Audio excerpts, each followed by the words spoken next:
Hello and welcome to the JB&M Sports Fanatic channel. Thank you guys so much for joining me here for this stream. So we have Tennessee, Arkansas, two teams ranked currently in the top 15 going at it here late in the college basketball season. Let's see who comes out on top here. But man, what a good game. We have both of these teams entering at 13-4 here in the conference. And right off the bat, Arkansas wins the tip-off there, gets to the line. So let's see how things happen, how things are going to play out here. I'm sorry, Tennessee gets the tip-off.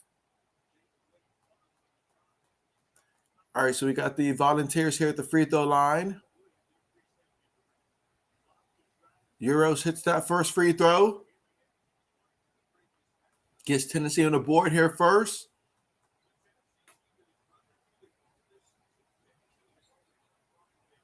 All right, so they connect on the first two free throws of the game. So Tennessee's up 2-0. Arkansas's bringing the ball up court here. Tennessee's looking to play some tight man-to-man defense here. Gives it to the big man, turns it, passes it, gets it down low, puts it up, draws the contact. That's going to be a foul. So Arkansas is going to get a pair of free throws here.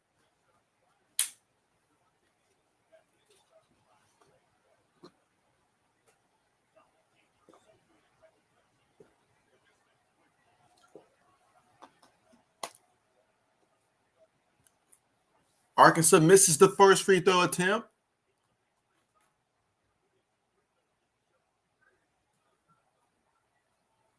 Again, such a huge game here with both teams already being 13-4. Second free throw attempt is up, and this one they connect. So the score, Tennessee 2, Arkansas 1. Tennessee's going to bring it up.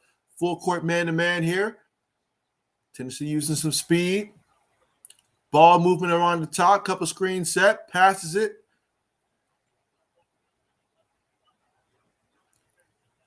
Great defense so far by Arkansas, but Tennessee, nice ball movement. Gets it inside, puts it up with the jumper, and that is good.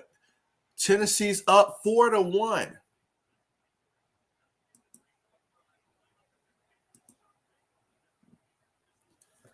Hey, Alexis, how are you doing? Thank you so much for coming through and joining the stream. Glad to have you here. How are you doing this Saturday? Meanwhile, Arkansas slams it down for the dunk. All right, so we got a 4-3 game, but Tennessee passed it up court quickly, and they converted a three-point shot there. 7-3, that's our score. So Tennessee answered extremely quick on that response. Arkansas nearly turns the ball over.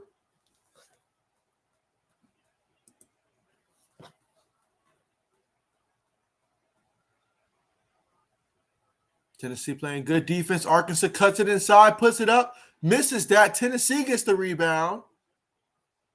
Going to bring it up. Drives it inside. Going to kick it out. Thought he could have got it to the post player on that one. Gives it to the forward. He puts the jumper up there. No good, but there is a – okay, that's going to be an offensive foul.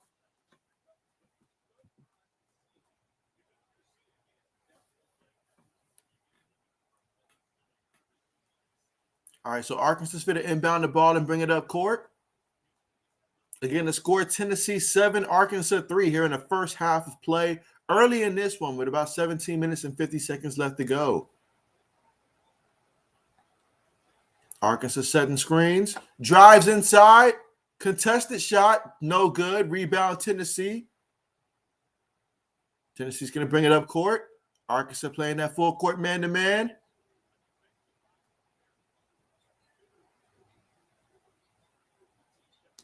Shoots the three off the screen, and that is good. So Tennessee lighting it up from downtown here. They're taking nice quality shots so far in this one. They're up 10-3.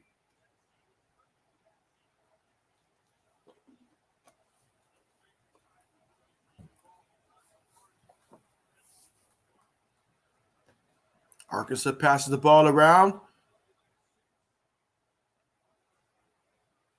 Trying to take his man to get inside, puts up the contested jumper. He converts for Arkansas.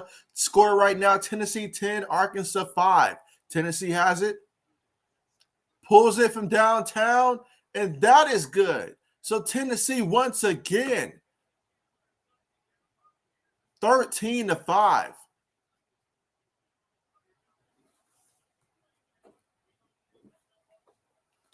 Arkansas trying to run their offense here. Gives it to the man, catches it, turns around, puts the J up. No good. Arkansas knocks it out of bounds. So ball should reside with Tennessee. But Tennessee, so far in this one, they are connecting on their three-point shot attempts, taking high-quality shots. Meanwhile, for Arkansas, so far, everything they put up is contested.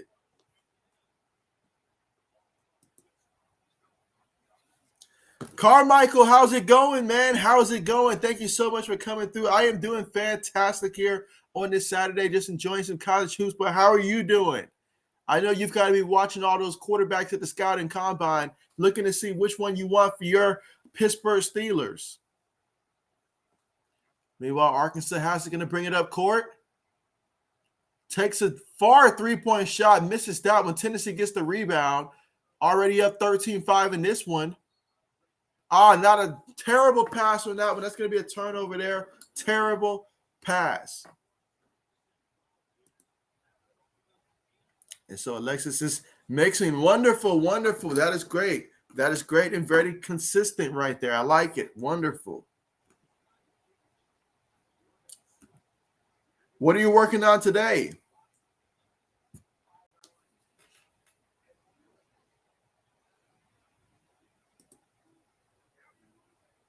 Let's see. Carmichael says, yes, I am doing great. Malik was doing good at the combine. So is Malik the guy that you want for your Steelers to come in there? I feel like a lot of these guys that are coming out this year at the quarterback position, it's going to depend on what system they fall in, honestly.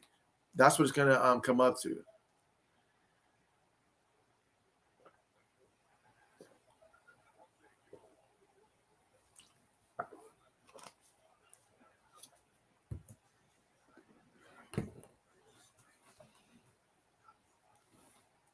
But yeah, so far in this one, though, for Arkansas, it's been Umaid. I think I said his name right. He's got all their 5 points in this one. He's 2 for 4 out there in the court. And meanwhile, for Tennessee, yeah, they've got quite a few players already that's getting into this one. 4 or 5 stars have already scored so far in this one. So they're spreading the ball around. But what stands out is they are 3 for 3 from downtown so far in this one.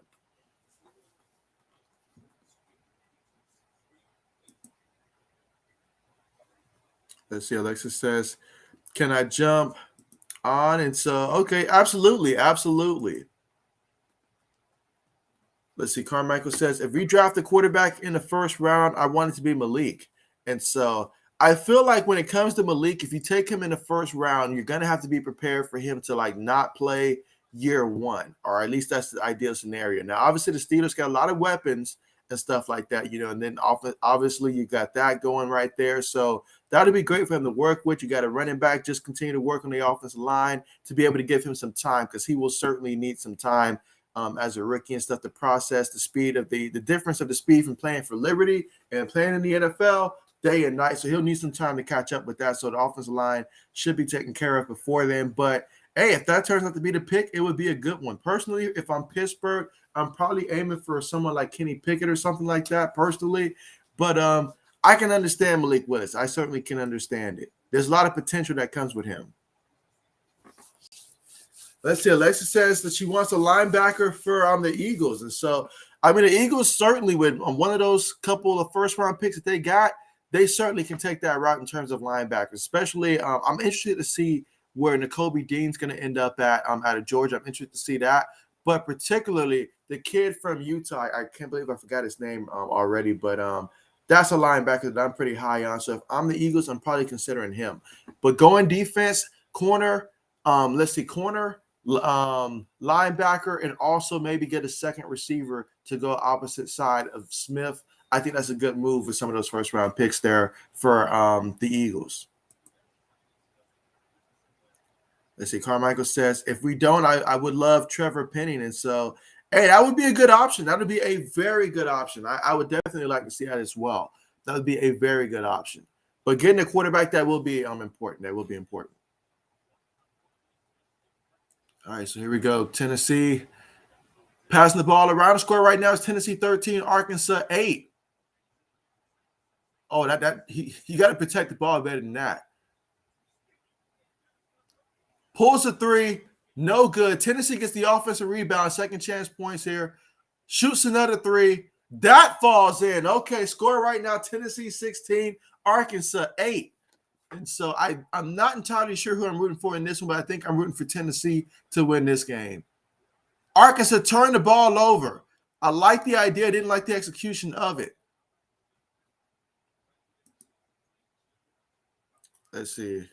Alexa says Christian Harris from Alabama. And so, hey, that's another good linebacker as well. That's another good linebacker as well. If there's one thing that I noticed throughout all the mock drafts that I have been doing, is that at least for the first like 3-4 rounds, there are quite a few linebackers that you could honestly go for, just depending on what you're looking for defensively. But there are some very good options out there. So going linebacker is definitely a great move. I like that move.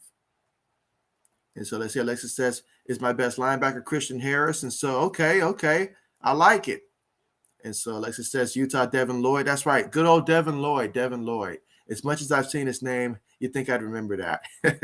But yeah, Devin Lloyd out of Utah, certainly someone to keep an eye out for as well. But there's a lot of linebackers in this class that I feel like are going to be able to come in and give you impact type of performance. Meanwhile, Tennessee, talking about impact, another three-point shot. When it rains, it pours for Tennessee. They are 4 or 5 from downtown. 16 of their 19 points have come from three-point range here. That is insane. I'm sorry, they got 5 points there, so 15 points from downtown. Meanwhile, Arkansas, they connect from downtown. 19-11. Bring your own three-point shot to this game. Carmichael says that your best linebacker is Nakobe Dean.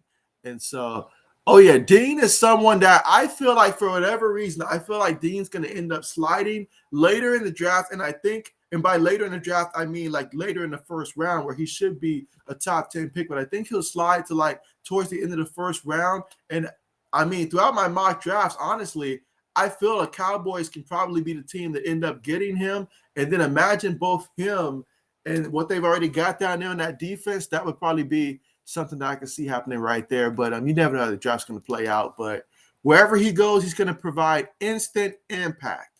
Instant impact.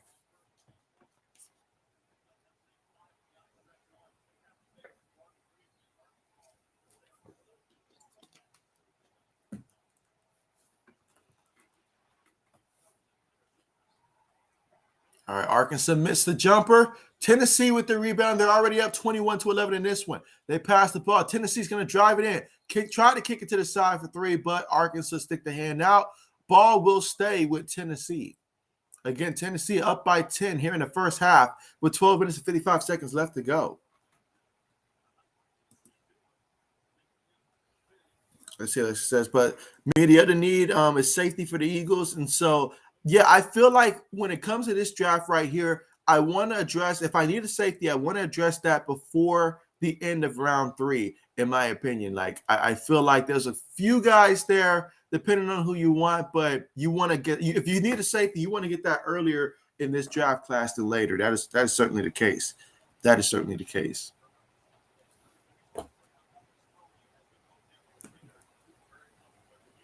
But yeah, there are quite a few linebackers out there. Linebackers and edge rushers. Meanwhile, Tennessee on the free throw attempt, no good.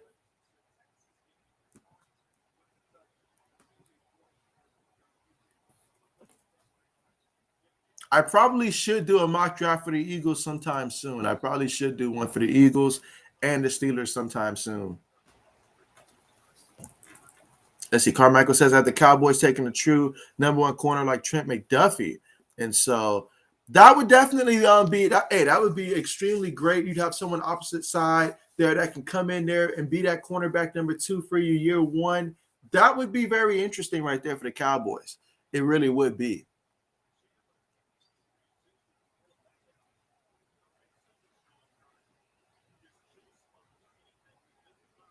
All right, Tennessee's making some passes outside. A lot of passes outside, actually. Oh, we got a foul. I think they basically collided with each other. Let's see. Alexa said the Eagles just signed a safety. Speaking of signing, so who's some free agents that you guys want to see your teams go after in this year's free agency class? I mean, personally, for my Patriots, I just want to see us retain J.C. Jackson, although it's not looking like we're going to. It's looking like he's going to hit the market. And if he hits the market, he's basically going to be gone. But I don't think Bill Belichick too much cares about that for some reason. But, yeah, losing him is going to be big. So I would love to see my team go after a corner, honestly. I would say receiver because we do need a receiver. But we got to get another corner to come in here, especially if we lose J.C. Jackson. We just need to get another cornerback, honestly. Tennessee puts it up. That is good. 24-13. That's our score. Tennessee up by 11. But Arkansas has it. He wants to take his defender. Puts it up there. Too strong off the glass. Tennessee gets the rebound there. They could have numbers. Drives it inside. He passes it. Oh, what a nice move inside there. Draws the foul. Unable to get the and one, though, but he's going to go to the free throw line and try to extend this lead here for Tennessee.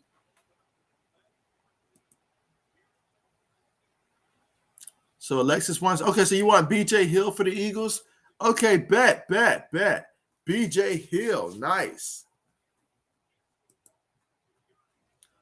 Let's see, Carmichael says, if I am the Steelers in free agency, I'm trying to sign Mitchell Trubisky or Jamie, maybe Ryan Jensen.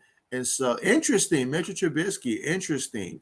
I find that interesting because if I'm the Steelers, I mean, you've already got, I feel like, obviously having Mason Rudolph there, having Dwayne Haskins, you have two guys that, can be, I'm not going to say, that obviously, you probably don't want them to be your franchise quarterback. You definitely don't want that to be the case.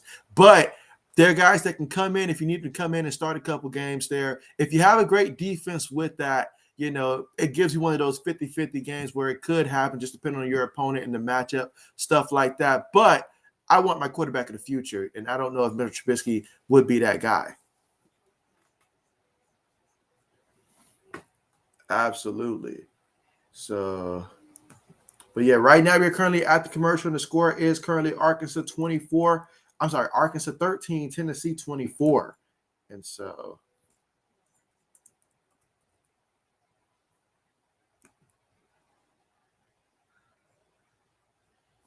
all right, so let's see.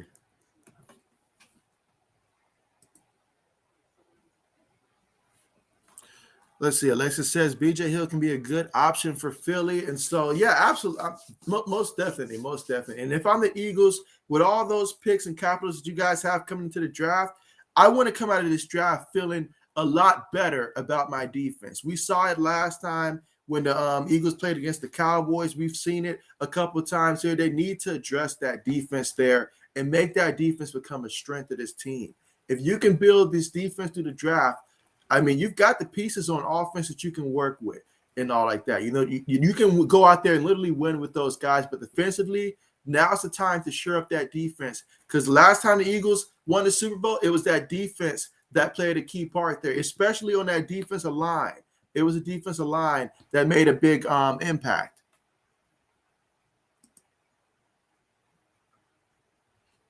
Let's see. Carmichael says, I would say signing Trubisky to a one-year deal so we can draft the quarterback or let Malik sit. And so, yeah, I mean, I feel like you can also do that, though, with currently the quarterback that you have, unless any of those guys happen to be free agents that I can't think of. But absolutely. But certainly having someone to come in and just hold that spot down for a year, absolutely. Alexis says no. B.J. Hill is a free agent, and so okay, so someone that can be a target for the Eagles, and so yeah, because last year he was with the Bengals, I believe, right? And so yeah, absolutely. I think he's like 300 pounds. So spent some time at the Giants. So he's been in the league now about a good 4 or 5 years. So.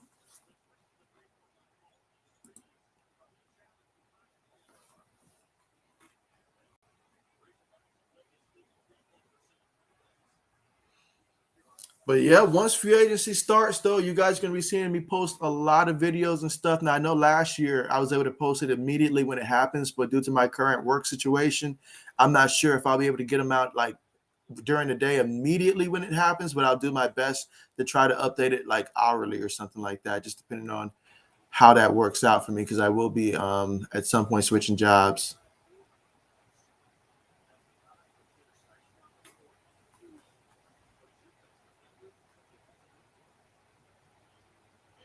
All right, so Tennessee's at the free throw line. Got the first to fall. Missed the second, though. They're up 25-13, up by 12. Arkansas is going to bring it up. You've got 11 minutes and 45 seconds left to go.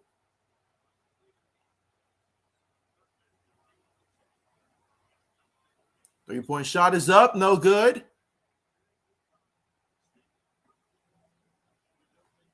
Tennessee's bringing it up. Oh, nice job getting it down low. But he was unable to handle it, so he kicked it back out. He kicks it out. Oh, nice pump fake there. Gets the ball back. Nice passes here by Tennessee. And puts the three up and gets it to fall. 28-13.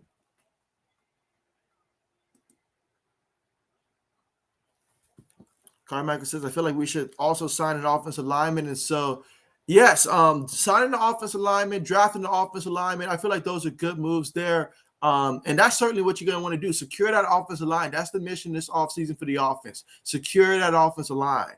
But tell me, how do you feel about Juju Smith-Schuster? Do you think he's going to be coming back for the Steelers, or will he be leaving?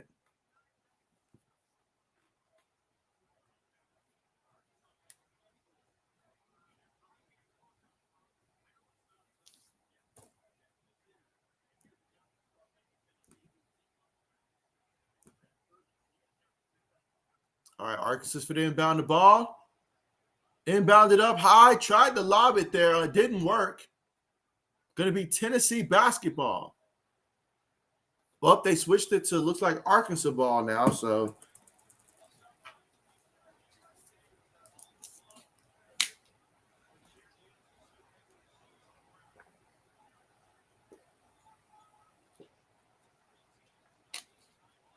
Arkansas goes in there, throws it down.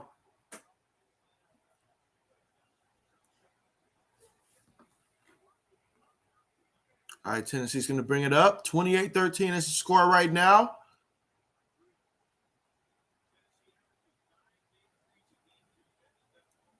Gets it inside. Looking to post up. Puts it up there. Too easy. You got to play better defense than that. That was too easy.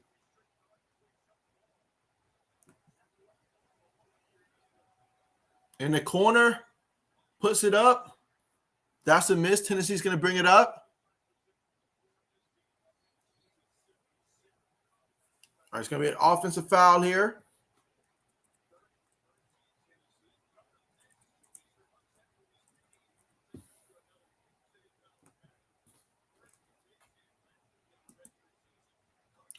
Let's see. Carmichael says that he wants Juju to come back. I think we can get him back. I also can't wait to see Pat Frith Milf, I'm going to mispronounce that one, as a starter for a full season. I do like him. I wasn't here like a rookie last year, if I'm not mistaken. He was a rookie last year.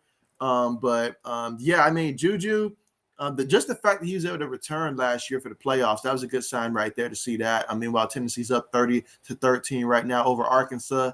But yeah, I mean, I wonder what would be the price in which it would take to bring him back, though. Ultimately, I think that's going to be the ultimate deciding factor right there. What is going to be the cost to bring him back once again?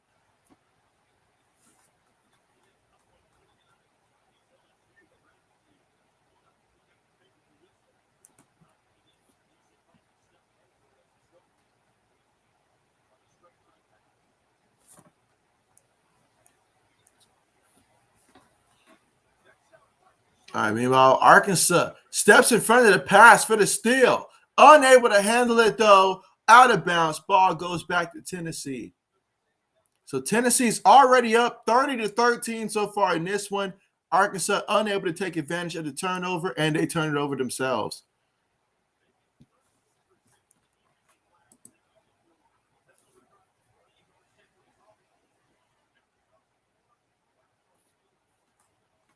But yeah, I know for the Eagles, though, they've got quite a few edge rushers right now that's currently, going to be pending free agency. We'll see if they actually hit free agency or not. But certainly, off the edge and stuff, obviously cornerback, as you mentioned, safety. There's quite a few positions, and most of the positions come at the defensive spot that can certainly use improvement there for the Eagles. So I definitely expect the Eagles to focus heavily on defense. Absolutely. But right now, the score, guys, is 30-13, and Tennessee's going to the free throw line again. Already hosting this lead here in the first half with about 9 minutes and 8 seconds left to go. Speaking of Eagles, let's see. Carmichael says, I think that it would cost a lot, but I think we could move most of it to the back half of the deal. Okay. And so 80s is in the house, guys. We start talking a little bit about the Eagles and stuff, and 80s shows up. What's good with your 80s? How's it going? Meanwhile, Tennessee free throw attempt is up. No good. But Tennessee leads this one 31-13 over Arkansas. Arkansas, they have yet to wake up here. Tennessee on a 9-0 run in the last 3 minutes and 15 seconds of play. Arkansas loses the ball. We got guys diving at ankles here.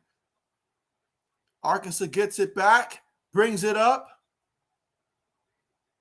Right now, Arkansas has to find themselves in this game. Pulls the jumper, gets that one to fall. 31-15 is our score. Tennessee's going to bring it up. But yes, 80s, we are talking Eagles.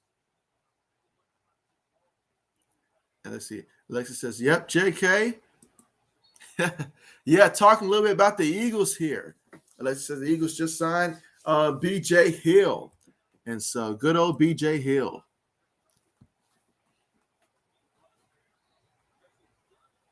But yeah, 80s, let me know what do you think the Eagles need to go after in the draft, and who are some free agents you want to see the Eagles target?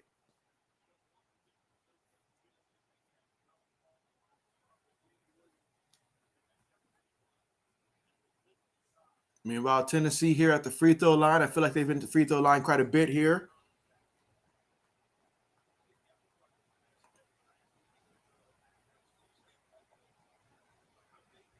All right, so they connect on that one. Again, right now, they are currently, in the bonus right now as Arkansas has 17 fouls against them. And we still have 8 minutes and 24 seconds left to go here in the first half of play. And Tennessee's up 32-15. If you're going to start gifting them free throws with all the fouls and stuff, you've got to be shooting a lot better than what Arkansas has been doing so far in this game.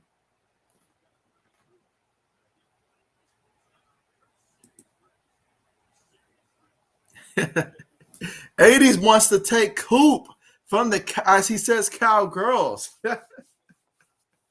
Good old Amari Cooper. If I'm Amari Cooper, I probably would sign within the division, and obviously that would mean either Eagles or Washington.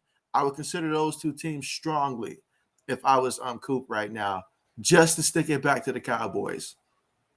Meanwhile, three-point shot is up, and it's good by Arkansas. So the score right now is 33-18. Tennessee inbounds the ball. Arkansas playing tight man-to-man up the court. Defender almost trips on that one.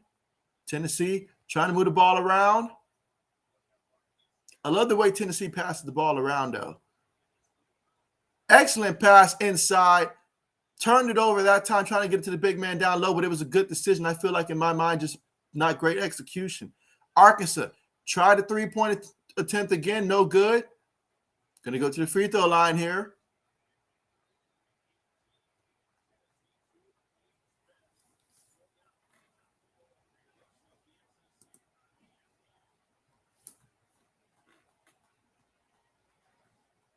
So while 80s would love to see his Eagles sign Amari Cooper at receiver, I'll take Michael Gallup for my Patriots. I really would. I know we're not going to open the checkbook too wide this year, but if we can get Michael Gallup, I'll be okay with that.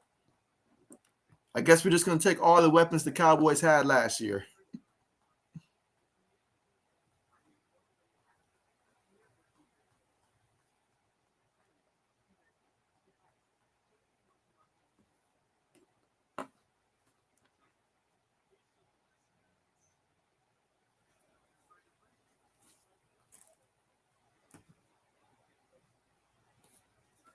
And again, right now we are currently at the commercial, guys, and the score right now is Tennessee 33, Arkansas 18. And so Tennessee off to a tremendous start from the three-point line. They are 7 of 8 right now from downtown. So they have caught fire from downtown, and it's contagious. It is contagious because every starter has scored so far in a game for Tennessee. Everybody's contributing here. Meanwhile, for Arkansas, one of the big problems is if it's not only the guards have scored in this game. None of the forwards have scored for Arkansas so far in this one. It's been all the guards so far in this one. And aside from Umab with his 8 points, you've got Note. He's got 5 as well. I mean, quite frankly, you got to get some of the forwards involved in this one. You need all hands on deck, and they cannot continue to foul. Sometimes they're turning the ball over once they get turnovers, and you can't do that. You've got to take advantage of the play. All right, let's see. 80 says since the Cowboys cut him, and so he says he would love to be able to score with Cooper now. They say 80 says that Washington, they picked a stupid name. I think we all saw this coming. That they were going to try to do something along that lines here. So I was not surprised. 80 says go Vol. So 80 is going for Tennessee as well in this one. Is anybody going for Arkansas here in the chat? Let me know. I know they're down big, but hey, major props if you're picking them while they're down and they come back. 80 says JB wants Jackson Mahomes on Pat's sideline. Absolutely not. Unless if he's on the sideline, that probably means we've got Patrick Mahomes. So, Braden, what's good with you? What's good with you, Braden? How's it going?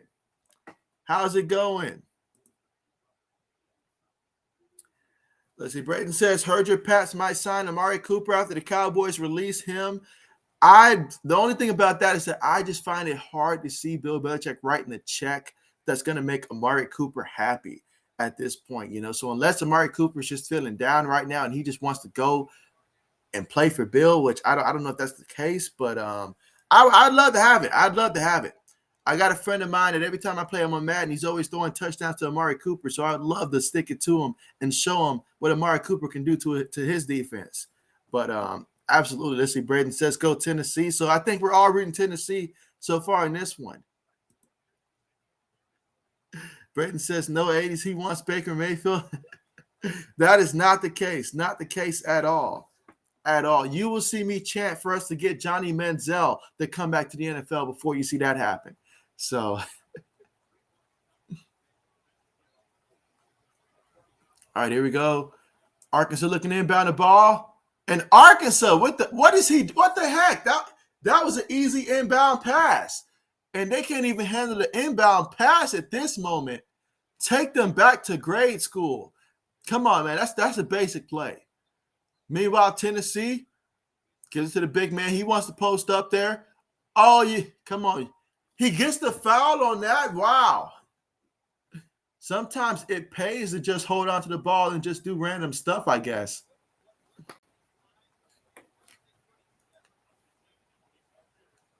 That is now 18 fouls against Arkansas. We got 7 minutes and 21 seconds left to go in the first half, guys. Look at the difference in field goal percentage in this game. Tennessee shooting 77%. Meanwhile, Arkansas, I think it was like 29%. Meanwhile, Tennessee converts on the first free throw attempt. So Arkansas find themselves down. They're already gotta watch out with all the fouls and stuff. And Tennessee continues to add on to this lead here, 35-18.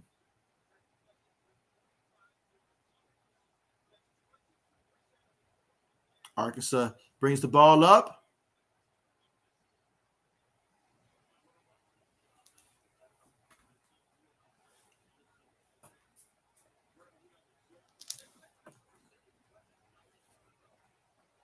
And again, right now the score is Tennessee 35, Arkansas 18. Arkansas's for the inbound the ball. Sets the screen, gets it. Passes it off the screen. Oh, that is going to be a foul there.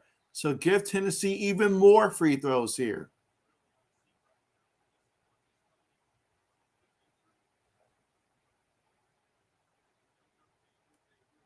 I'm sorry, there's a turnover there. So, all right, so Tennessee's going to bring it up. Already up by 17 here.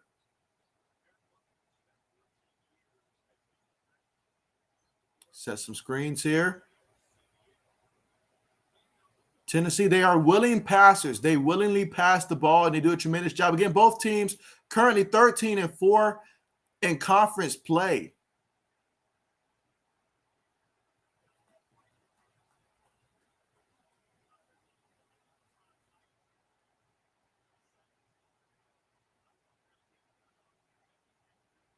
And again, right now, we're here in the first half with 6 minutes and 48 seconds left to go in the first half.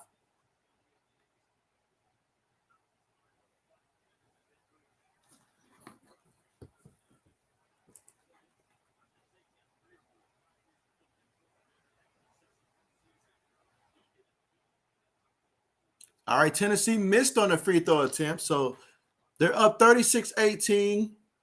Got one and missed one.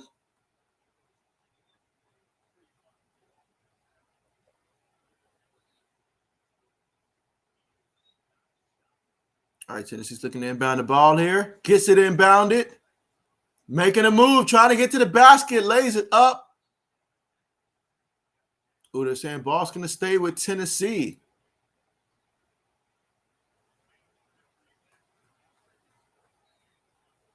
All right, so the Volunteers looking to inbound the ball. Gets it inbounded. Being aggressive to get to the basket. That time he does get glass and gets the fall in. Tennessee's up by 20 now, 38-18 here in the first half with 6 minutes, 30 seconds left to go in the first half. Oh, what a nice crossover. All right, got that one to go in. 38-20. Tennessee takes it. Oh, offensive foul here. So an offensive foul.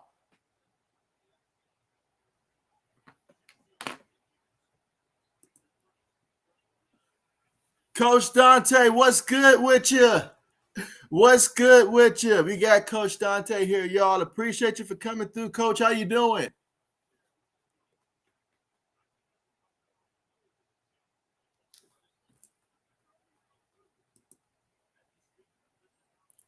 Let's see. Braden says, you think the Pats draft John Mechie? You know, I've been hearing more and more about how that would be a good fit, connecting him with Mac Jones. And it makes a lot of sense. And it's for that reason that I say no, because it makes too much sense. This is Bill Belichick we're talking about. If it makes sense, he's not going to make the move and stuff like that. The obvious choice, would be that. But I feel like, honestly, this year, I would understand if he does not take that route, simply because, quite frankly, looking at where we are defensively, I think we need a lot of work defensively to revamp that defense. Bill Belichick, he makes great picks with defense. He's going to stick to what he does best, and he's going to go after a lot of defensive guys early in this one. He's going to bring in another cornerback, probably bring in a safety as well, some linebackers. He's going to be going all over the place on defense here, and so I don't anticipate that that's going to happen. As much as I would like to see that happen, I don't think Bill Belichick's going to take that route. And this is just me purely going off of Bill Belichick's history in terms of in the draft. So that's the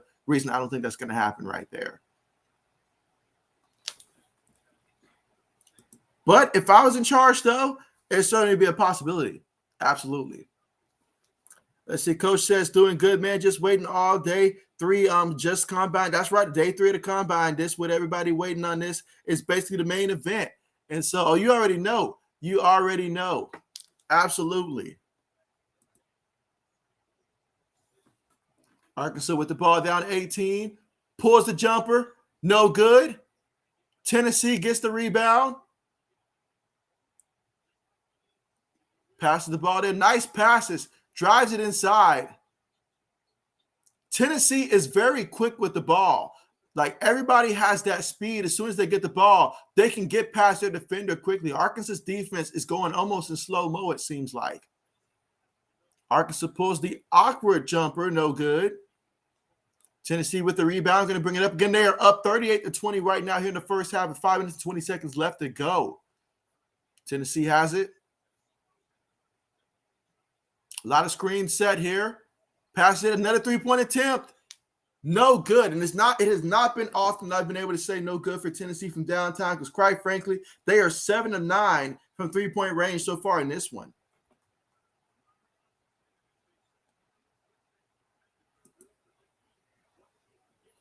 Let's see. Braden says, yes, some of your defensive players are getting older, and it shows. It shows. It does show. I mean, heck, I can't even play on Madden online no more because everybody's just old, they're slow, and it's not getting it done. And what we need, all the great offenses and quarterbacks that are in the AFC, all the weapons that we have, we need to be able to match up and be able to play much better. I hate to bring it up, but that game against Buffalo, it showed to me, it showed the Bill that as much as we want to improve this offense, that defense needs to be revamped and all like that. The offense can get better with a little bit of more progression and stuff like that. Maybe we take a guy in the third or fourth round or something like that, or heck, if not that, then I'm pretty sure we can draft someone maybe to come in late. Bill does a good job with those late round pick receivers that can maybe come in, play the slot or something like that, like Bowden from Bama or something like that. May not be the sexy pick there, but we need to work on that defense for the Patriots. That is a must. I think J.C. Jackson, I'm pretty sure he's going to be leaving for sure, but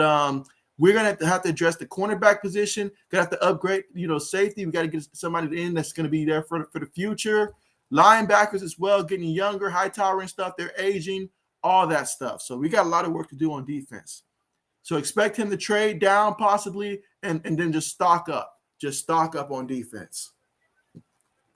Cornerback as well. Maybe second or third round. But meanwhile, Tennessee, if you're just tuning in, Tennessee can't miss from three-point range in this game. And not only that, they're getting a ton of free throws as well. Ton of fouls against Arkansas. Speaking of a three-point shot, they just connect again. That time, Ziegler with the three from downtown. They are shooting Arkansas out of the state. Forget the arena, out of the state. 44-20 is our score, guys. Let's see, Coach says, but the people that have Finn Chris for me, for the receiving group, Christian Watson, Skymore Jones from Tennessee, Chris Olave, Garrett Wilson. And so, love those receivers, man. Love those receivers, but absolutely. Let's see. Coach says that David Bell, I'm very disappointed in his performance. I thought he was going to be better. And that's one thing about the combine, there's going to be some guys that do great and really raise their stock. And there's going to be others that don't do as great, Absolutely. Like for me personally, I had no idea that Garrett Wilson was faster than Chris Olave. I didn't know that. I thought it was the other way around. Let's see, Brendan says, good old Rocky Top, Tennessee. And so, yes, Tennessee's got the thing rocking here. I mean, at this rate, Tennessee very well can exceed 100 points in this game if they keep playing like this. We still got 4 minutes and 17 seconds left to go here in the first half. They're already up 44-20, and then the bonus, guys. Tennessee showing that this game matters to them. And being at home, this is going to be a tough team to play. You don't want to run into this team if they're playing like this in the tournament. I promise you that. But now, since we're at the commercial right now is a good time, guys. If you haven't already, make sure you leave a like here on the stream. And if you're someone that's new that's watching, make sure you are subscribed to the channel. Absolutely appreciate you guys for coming out and showing support.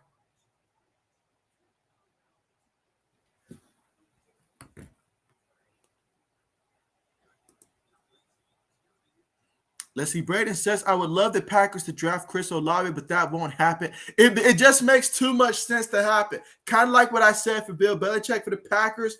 It seems like they don't even include receivers for consideration no more in the first round. They're like, nah, not going to happen. Not with our first round pick. We're just not going to do it. We're just not going to do it.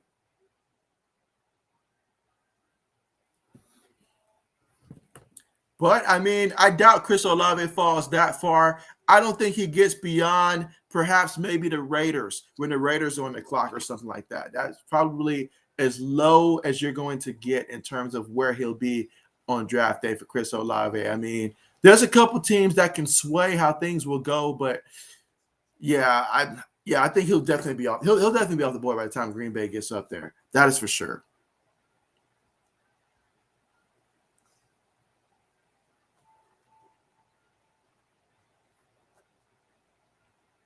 But hey, I mean, this is what this part of the draft is all about, right? Being sure that you come in here and now's a good time to dream, I mean, now's a good time to dream about who you want to be selected, honestly. Because until they're off the board, you never know if your team's going to trade up or what.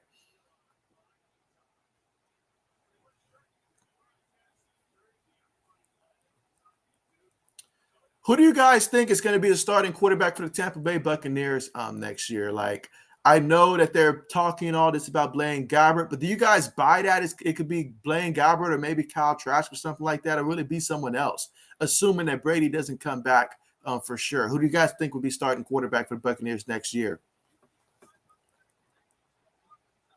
All right, so here we go. We are back to the action here. And this action has been pretty one-sided. Honestly, Tennessee's up 44-20. I love the way that when they pass the ball, they are setting up their defenders and blowing past their defenders with ease. Meanwhile, Arkansas in the corner for three gets that one to fall. All right, so they finally scored their first points in the last 2 minutes and 30 seconds of play. Tennessee with the ball, up 44-23. Setting some screens here. Gives it to the big man down low. He gets in, goes a little too far, end up missing the shot badly. Arkansas with the ball. Going to try to drive closer here. Draws the contact. It's going to be some free throws.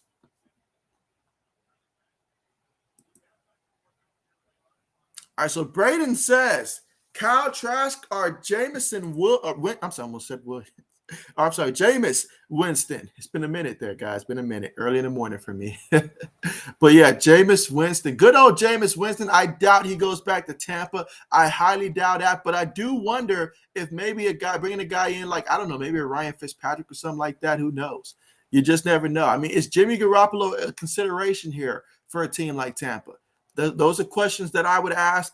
But ultimately, I mean, do they really believe in Blaine Gabbert here? Are they willing to throw away 1 year until maybe next year they can get the quarterback that they want and just make sure that they go ahead and secure the rest of the holes that they may have? I don't know.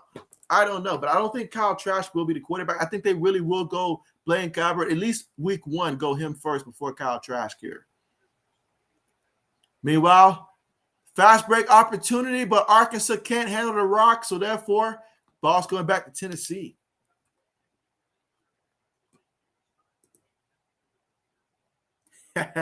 Braden says, or Mr. Glass himself, a.k.a. Jimmy G. Good old Jimmy G. In order for the 49ers to move on from Jimmy G, they've got to believe in Trey Lance. And the fact that they did not start him the rest of the season after he got some games that he came in to be the starter, I wonder how much confidence they have in him right now. Obviously, the offseason, he's going to have an opportunity to improve, but can he improve enough to convince them to move on from Jimmy G? That is going to be another question to pay attention to.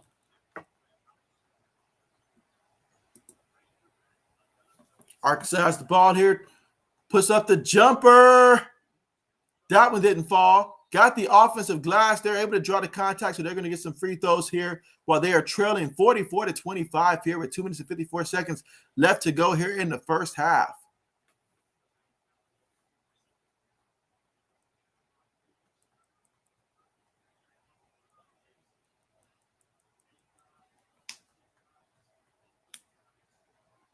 First free throws up. No good. Too strong with it.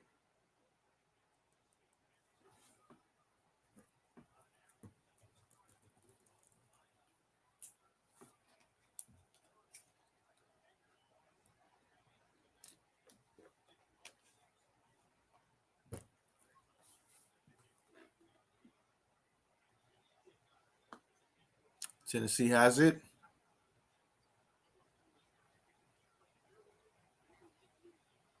All right, so Tennessee passed the ball around here.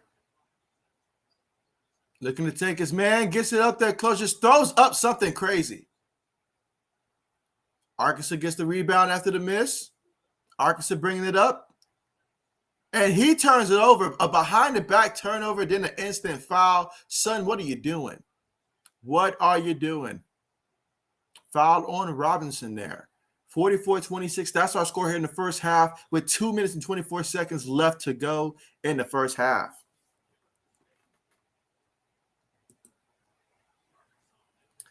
And so we've got Mike back again. Yo, Mike, what's good with you? And Mike says, yo, JB, 80s, Braden, Coach, and JB Nation. What's good with you, Mike? How's it going?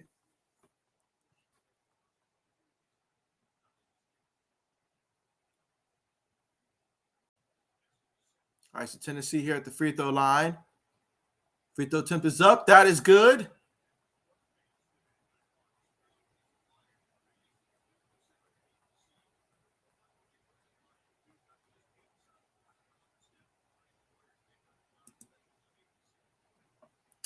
Braden says, hey, Mike.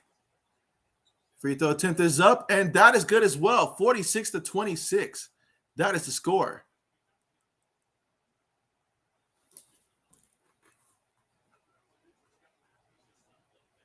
Arkansas has it.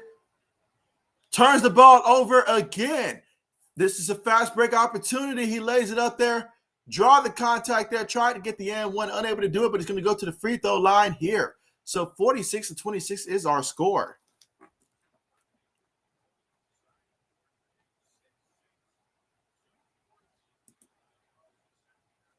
Let's see. Mike says, watch Willis highlights the combine. Some deep passes are ridiculous. Someone is going to reach. Maybe a good idea. And so, people love arm strength. I mean, that's one thing that we do know. I mean, heck, there was one year we saw Jamarcus Russell get drafted first overall. So someone is definitely going to take a chance. Now, whether or not it works out or not, that's an entirely different thing. But someone will take a chance. We'll see how it works out, though. But definitely got to pay attention to good old Malik Willis. Let's see. Mike says, what Tennessee and Arkansas rank. So Arkansas is ranked currently 14 right now at the moment, while Tennessee is ranked 13. So two teams here ranked in the top 15. But so far in this one, it's been all Tennessee for the most part in this one, as they lead 48-26 right now. And we got 1:56 left to go here in the first half of play. Arkansas looking to inbound the ball, trailing by 22. They inbound it to the big man there. Draws the foul.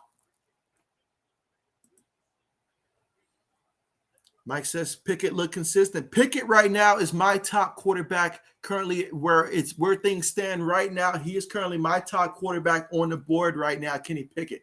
It's just I feel like maybe some team might not draft him first. But what I will say, 42 touchdowns to 7 interceptions. The ACC, that's respectable competition right there. So you put a check mark next to that. The development that he has had. Now, obviously, system is going to be huge. And I want for that kid, if I feel like for him, it would be great if he end up in a situation like the Pittsburgh Steelers where there's a ton of receivers there. You've got a good running back that can help you. And if he can come in, and even if he's not ready day one, which I expect at some point he will be ready, Mason Rudolph can go ahead and hold things down until he's ready, which should not be longer than maybe 4 or 5 weeks. Just got to look at the NFL schedule for them and see the perfect game to start him if he's not a starter by week 1. But I feel like that's a great scenario for him. He does not need to go to a team that has too many holes, though, offensively. He does not need that. And if you're drafting a quarterback in the first round, though, you probably need him to perform immediately. Probably. But, yeah, he looked consistent last year. Now, if you're going to pick on his tape, the previous 3 years, though, not so much. Like everything prior to last year, that kind of probably gives you a little bit of concern. But last year, what we saw was pretty good. Mike says, I would suggest watching YouTube quarterback combine recaps. And so, oh yes. That's exactly what I plan on doing absolutely tonight. Let's see, Mike says, going over some draft stuff. One magazine has a Carl Strong out of Nevada, number, you say 2, 6'4". And so 6'4". Good old Strong. I have thought about Strong and Ryder because I know those are two quarterbacks that personally I feel would be selected in the top 3 rounds, but those are two that have been pretty quiet as of late in terms of, I guess, people when they're talking about their top quarterbacks.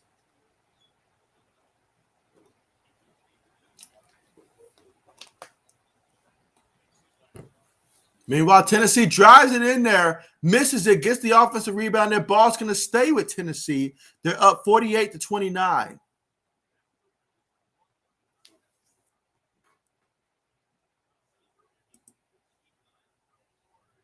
Let's see. Mike says, anyone interested is a must-get draft. Mag, I got suggestions. And so, okay, we got Mike here. And Mike, he's been scouting basically all season long here throughout the college season. So leave it to Mike here for the suggestions. Tennessee deep from downtown for 3. No good, but there is a foul there against Tennessee. Again, the score right now, 48-29 is our score here. 56.3 seconds left to go here in the first half of play.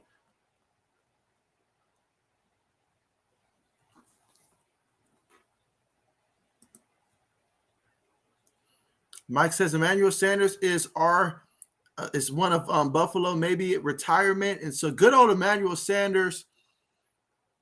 I mean, if he wants to play, there's certainly going to be opportunities for him out there. There's certainly some teams that can certainly use him. And you say, Ali Muppet, Tampa O-line retirement. Marpet. Yeah, Marpet. Yeah, that was Marpet. All right, Arkansas missed the free throw. So Tennessee has it. 52 seconds left to go in the first half here. Tight man-to-man coverage here. I'm sorry, not coverage. Defense. Drives inside. Throws it up there. I like the drive. Just got to probably make that pass there. Can't be throwing up wild shots.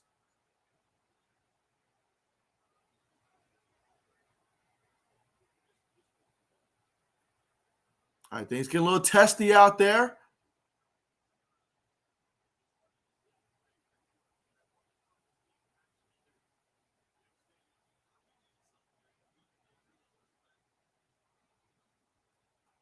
All right, so we're going to get some free throws here.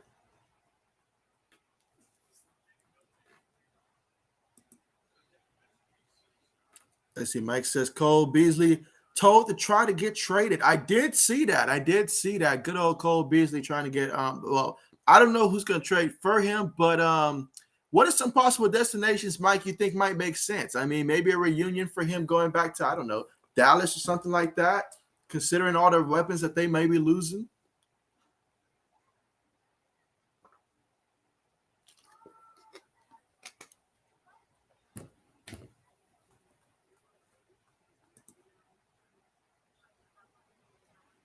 Mike says Isaiah McKenzie, receiver, is great, but gone in Buffalo. He would be perfect for the pass. He really would be perfect because you know how Bill Belichick is with receivers inside the division, particularly from Buffalo and from Miami. When they hurt his defense, he ends up going after those guys, especially if they're not going to go out there and, require top market type of, money and stuff like that. So I can certainly see that being the case. I honestly think that would be a move that Bill Belichick would certainly make.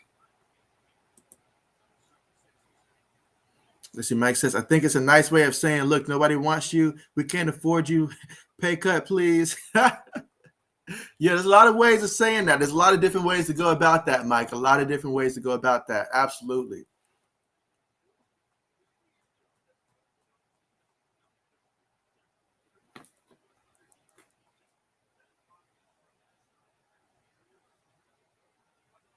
All right, guys. So we got Arkansas here at the free throw line. Man, they are doing horrible at the free throw line. Tennessee just barely avoid turning the ball over. Matter of fact, Arkansas right now as a team, they're shooting 50% from the free throw line. So you're not doing yourself any favors if you're not able to capitalize on the free throws. Double teaming up top there. Generating pressure the last 14 seconds of play here in the first half. Tennessee passing the ball around, looking to get a quality shot there. He could have pulled a three. Instead, he settled for the jumper there, and he got 2 points there. Tennessee has 50. 3 seconds left. 2 seconds left. Arkansas heaves it up to no avail.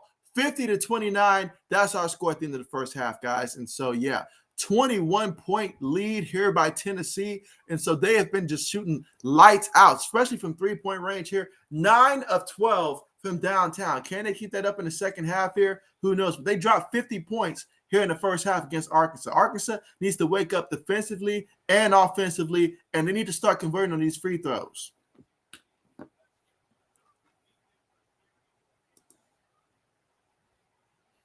Let's see, Mike says my favorite guide grade C+ for Pat's last 2 years. And so, C+ for the past the last 2 years. And so, you know what? I can't argue that. Can't argue that. Braden says Coach K's last home game at Duke is tonight. And so, yes, I did. That is certainly going to be huge. I mean, you think about all that he's meant to this rivalry, what he means to college basketball. I mean, good old Coach K. He's one of those coaches that you just assume would just be around forever. And so I know that his guys are going to go out there extremely motivated for this one. I mean, it's because of that reason right there that Duke is certainly a team that I'm thinking is going to make an extremely deep run I mean, they're already a talented team, but you got that extra added motivation as well. They want to go out on top. These guys want to go out on top with Coach K for his last season. So, especially in tournament play, that's certainly something that's going to be a huge factor to consider as well when it comes to Duke. But yeah, these guys, they want it for Coach K. They do.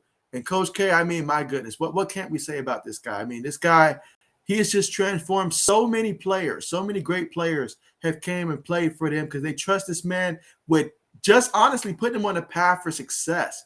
You know, he's teaching these young men not just basketball, but how to be men out there. And so he's just a tremendous coach. And so, man, to think this is the last time that Carolina Blue versus Duke at Duke, wow.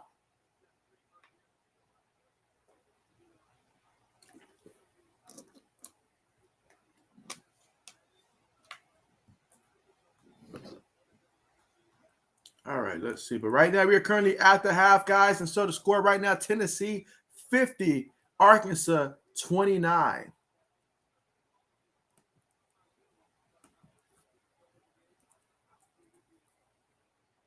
Let's see.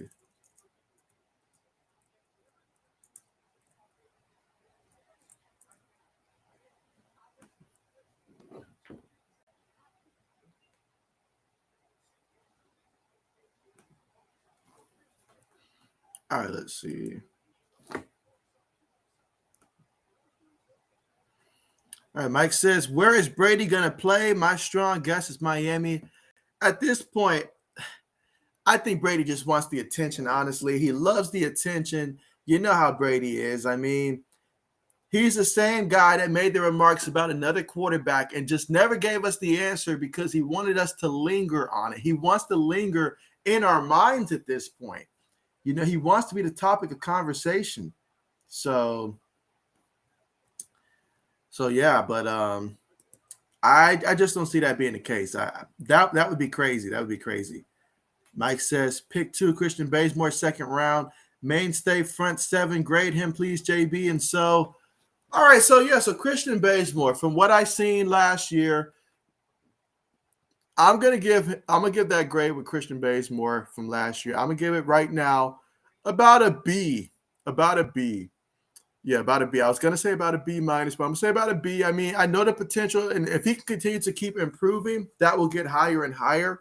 But I'm gonna say a B. There were moments that run defense just did not show up, and so he didn't come in and be that solidifier as I want. But he had good moments as well. He had some not good moments. He had some good moments. The potential is certainly there. I'll give it a B for now. I'll need to see the next 2 years to be able to really give that one an accurate assessment upon Christian Bazemore. But I certainly need him to step it up, though, moving forward. Mike says, is Bohanami gone? You talking about the coach from Syracuse, I believe, Jim Boeheim, I believe. So yeah, Boeheim is. I think he's still at Syracuse. There, I know Syracuse is having like a 15-15 season so far this year. So I don't know if he'll be back after this year, but I think he's still there.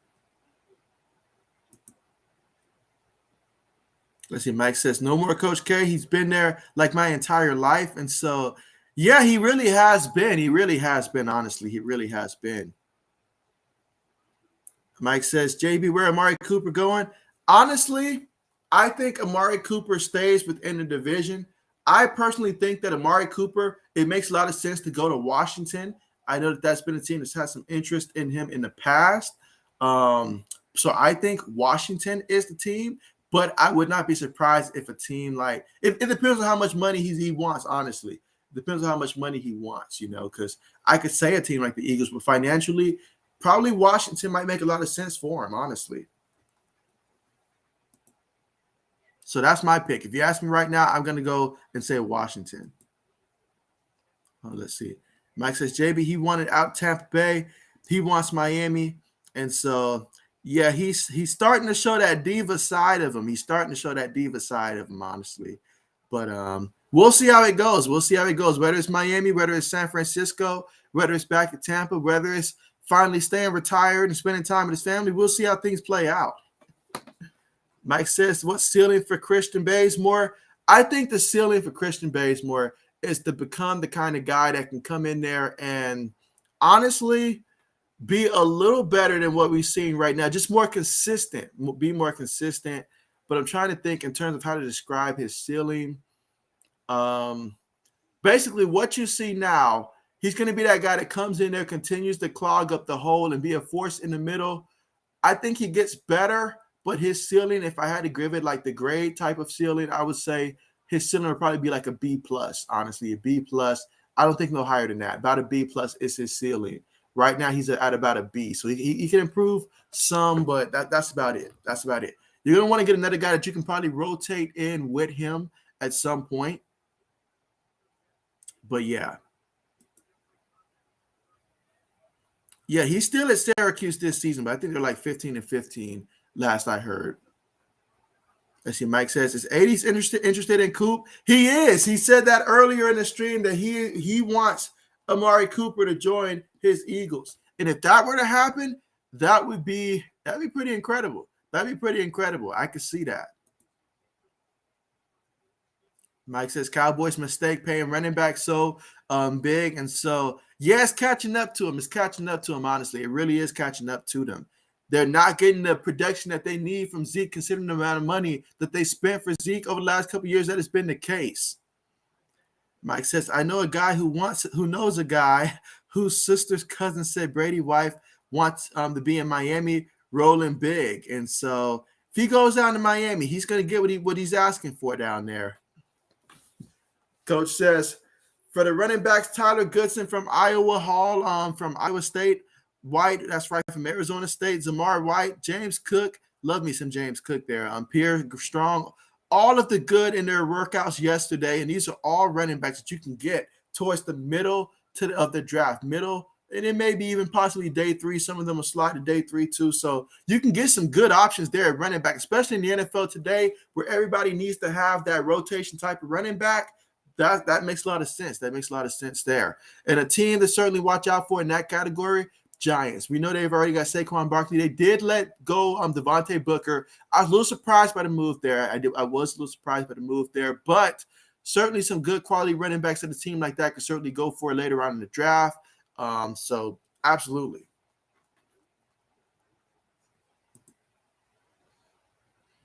Let's see, Mike says, oh, good intel, coach.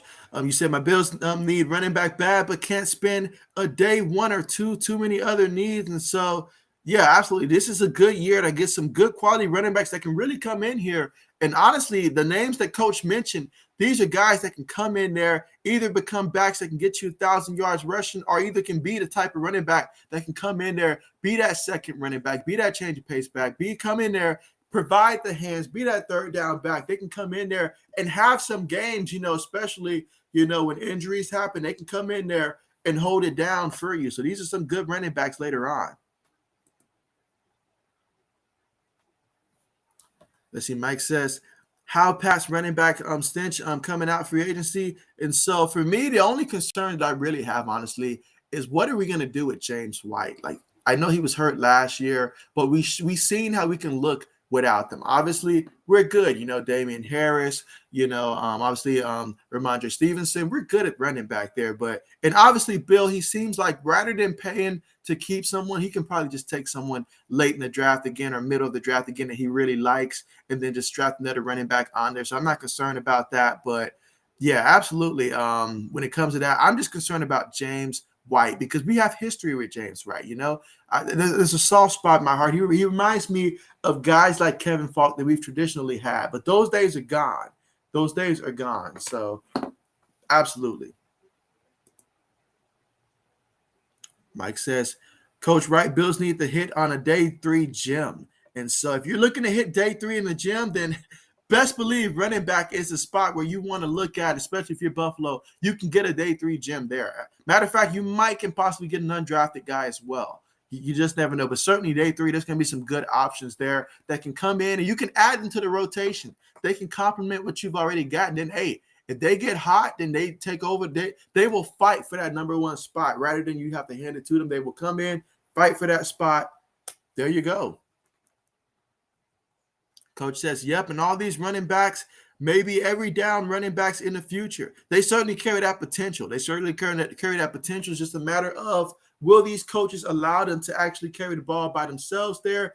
I mean, right now the NFL has shown if you have multiple running backs, that's the way to go because you get one running back, you start investing in him, you start having to pay him too much money. It's a lot of things can happen. Then if you get injured, all of that stuff. There's only a few people that I trust to carry the rock by themselves, like guys like Derrick Henry, who's shown for the most part he can be very durable, stuff like that. I know last year he got hurt. I know he got hurt last year, but throughout the course of his league, guys like him, Jonathan Taylor, even with Jonathan Taylor, the coach still mixed in a second running back there with him.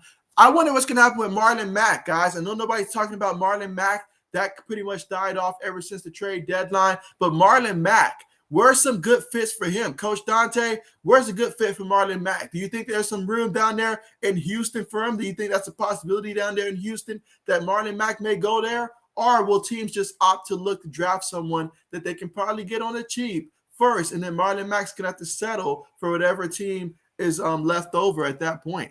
I mean, if I'm Marlon Mack, maybe it makes sense to look at a team like the Giants, maybe, or maybe, I don't know, Carolina, possibly, something like that. But yeah, Kenneth Walker, my man from Michigan State, I've been hyping him up, and you best believe that's someone that I believe in. It's just a matter of the position. Do you want to waste I shouldn't say waste, but do you want to take a back here in the second round? Do you really want to do that? Unless you're a team that's already a contender. And even then, you really want to go and address other needs there. You really do. It's just how the running back position is. Him, Breece Hall, guys like that. That's just the position value, honestly. But someone like Kenneth Walker, I mean, he got so much talent, though. He's the only back that I would really want to take in round 2 if I desperately needed a running back. But even then, I still couldn't feel good about myself taking a running back in round 2. I just can't do it. I can't pull the trigger on it. I can't. Mike says, I'm a student of Bill Belichick's philosophy. So in being Moneyball does not value running backs that's much of cap. And so, hey, I seen Bill Belichick give LeGarrette Blount, after LeGarrette Blount led the NFL in rushing touchdowns, came to him and said, I need you, even though you're underpaid, I need you to take a pay cut to stay with us another year. And hey, LeGarrette Blount, I mean, he did it one time, but after that, he was like, I'm out. Hurt us in the Super Bowl that year with the Eagles, but still.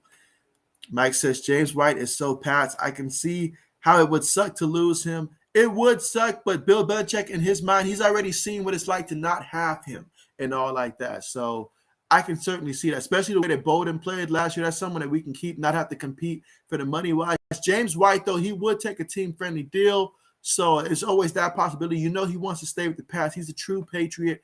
No doubt about that. But we'll see how that plays out. But if that doesn't work out, I wouldn't be surprised if maybe, I don't know, a team like maybe the Giants or something like that pick him up, or I don't know, something like that. But I would hate to lose him, but at the same time, I would understand it.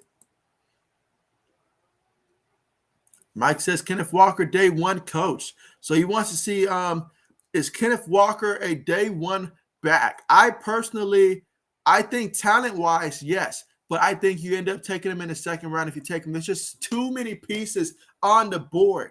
You gotta address those other needs. You have to address the other needs there. Let's see. Coach says, Breece Hall, Kenneth Walker, maybe your day one running back. And so only way you take a running back in the first round at this point, I feel like, is if you're a team you finished in the top 4 and you know that you just need a running back. That's all you need. A couple years ago, Kansas City would have fit that bill there. But, I mean, if you can get him in the second round, that'll feel much better than taking him in the first round, though. Let's see. Mike says King Henry is ridiculous. He is the team. He breaks rules, but running back by committee is the way to go usually. Oh, yeah, you get you someone like King Henry, then that's an exception to the rule. But other than that, I mean, is there another running back that's an exception to the rule? I know how great Jonathan Taylor is, but I feel like still with him, you still want to make sure you still have your back that can come in off the back, especially what they got down there in Indianapolis. You feel good about that situation. They did that one perfectly down there in that running back room, even without, as they shown, without Marlon Mack and stuff like that. Outside of that, trying to think of another running back that would just be solo. Christian McCaffrey has shown with all the injuries over time, No, they need to start doing a running back by committee. I shouldn't say running back by committee, but just reduce his carries tremendously down there in Carolina. Game by game, if the game warrants his production, then do that. But hey, if you can start mixing in some running backs down there in Carolina, that will be good. Meanwhile, we will return back to action here in the second half. Let's see if Arkansas can get into a run here early and try to cut down this lead. 21 points. Tennessee's up 50-29. But yes, I love running back by committees. Absolutely. I love that. Coach says Kenneth Walker and Breece Hall maybe be day ones, probably in the late first. And so I'm thinking in the late first, who are some teams that, unless a team trades back up in the late first round pick to take them, I'm wondering who would do that late in the first round, considering the teams that are on the board late in that first. Let's see. Mike says, if I'm a team that don't got much money but want to sell seats like Bills' last owner, like Jaguars and money others, you use the early round to sell seats, but good teams, no way. And so, I remember last year with Jacksonville, let's not forget they did draft Travis Etienne last year. I know he got hurt for the season. It'll be interesting to see how he looks there because I know Urban was trying to play this man at wide receiver, use him at receiver there, trying to turn him into what Percy Harvin was at Florida. Obviously, that's never going to get to happen there. So we'll see how Travis Etienne works out in Jacksonville next year. That's a guy to keep an eye out for just to see how he's going to fit there in the scheme of things. But well put, Mike. Well put. Meanwhile, Tennessee's about to inbound the ball. Up 50-29 here in the second half with 18 minutes and 50 seconds left to go. Mike says Isaiah McKenzie's so good, but Gabe is that good. Yeah, Gabe is that dude. It's just Diggs and Gabe's. Bills need value, free agent, or hit on later picks.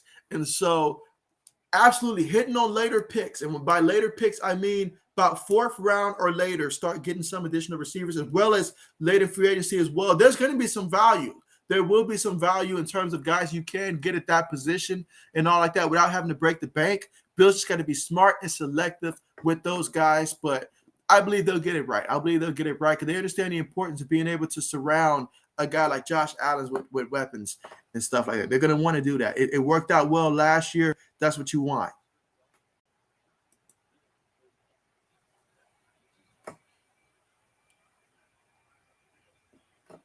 All right, so right now the score is Tennessee 52, Arkansas 29 right now here in the second half, 18 minutes, 24 seconds left to go. Coach says, yep, you have to address those other draft needs. Going to be a lot of talent picked in the first round, so it's going to be hard for Hall or Kenneth Walker to go day one. Breece Hall, maybe the only running back, and so Breece Hall, the only running back, and so I agree with that. In terms of it's going to be really hard for that to happen, honestly. There's just so many guys on that board that you want to take, and you draft the running back in the first round. Good luck getting those other needs for some of those special generational type of talent type of guys, honestly.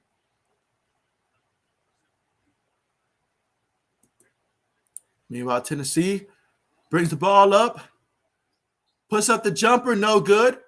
Arkansas gets the rebound. Score right now 52-32. Arkansas has it. Kicks it in the corner for three. No good. Tennessee with the rebound. Tennessee up by 20 right now, bringing the ball up. Let's see. Coach says Kenneth Walker maybe a day to day one type of guy. It's going to be so much talent on the board. I think I already said that, but yeah, definitely a lot of talent on that board. It's hard to pass up on that, honestly. Mike says Bills definitely need two cornerbacks. And so, oh yes, absolutely. Absolutely. And let's see. Meanwhile, Arkansas is going to bring the ball up. And now's a good time, guys, to make sure if you haven't already that you do leave a thumbs up. And also, if you're someone that's not subscribed to the channel, make sure that you are subscribed to the channel, guys. Really appreciate you guys so much for coming through and joining us here. Another score is a 20-point game here between two teams, Tennessee and Arkansas. That's 13-4. I know we're talking a lot about the NFL and stuff like that, but hey, on this channel, we just talk sports. We talk sports that we love. Football as well, college basketball, all that stuff. We talk sports here, so absolutely appreciate you guys for joining here. Mike says page is growing, JB 2K soon. And so absolutely, that's the goal, Mike. That is the goal. Absolutely. And so, yeah, I can't wait till that's actually the case to be JB2K.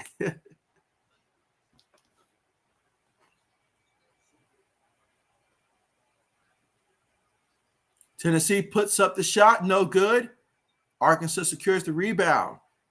So Arkansas trailing 52-35 here. Let's see if Arkansas can get on a run here.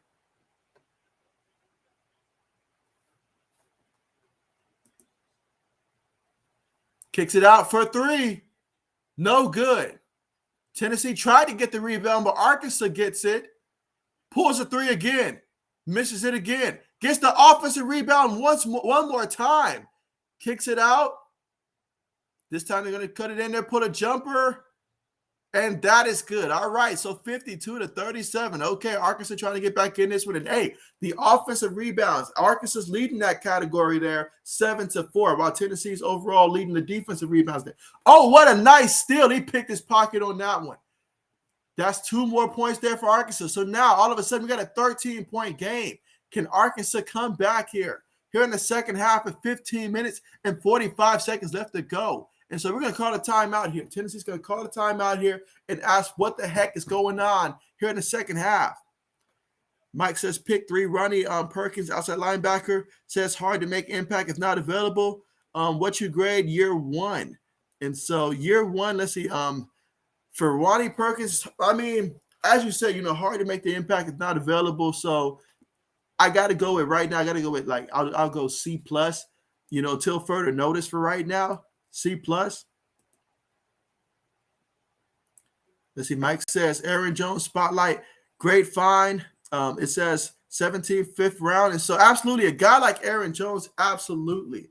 And so I love what Green Bay did at running back. I was extremely excited when they took A.J. Dillon because A.J. Dillon was a guy that I was secretly hoping that my Patriots would have drafted that year because I was like, he gives me a lot of the whole Corey Dillon vibes and stuff like that. In terms of a lot of things that Corey Dillon did in our system, I felt like A.J. Dillon could have did that for the Pats as well and stuff like that. But obviously, Green Bay took him, and so when I saw the pick, I was like, I get it. It makes a lot of sense. But I was really huge on A.J. Dillon coming out of the draft from Boston College a couple years ago.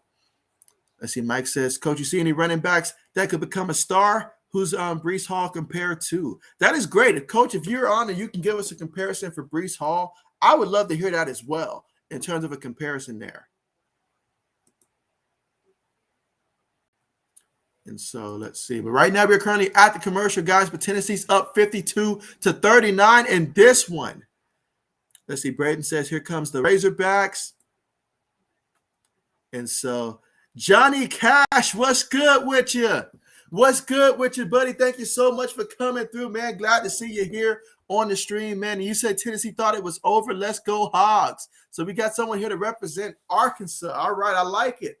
And yeah, and so Arkansas is coming out in the second half here. Tennessee may have had the first half there, but Arkansas right now in the second half outscoring them 10-2 here in the second half. And hey, Arkansas, if they can keep playing defense the way they're playing against Tennessee, make it tough there. Don't let them get shot. It's hard for Tennessee to replicate what they did in the first half shooting-wise. So if Arkansas can come out and be aggressive, then, hey, they're down by 13. So now is the perfect time to get on a strong run here. And, hey, get back in this one. Absolutely. I'm right there with you, Johnny. Absolutely. Braden says, A.J. Dillon has been great for us. And again, right now, we're currently still at the commercial, guys. Score right now is 52-39. Let's see. Johnny says, defense is about to lock down. That's right. I mean, hey, we're about to see what Arkansas is about. This is 2 teams right now, both 13-4 here in the SEC. So this is a big game right now, big game. So I would love to see Arkansas give them a run right now. And, hey, let's make this a close contest. I would love that. Would love that.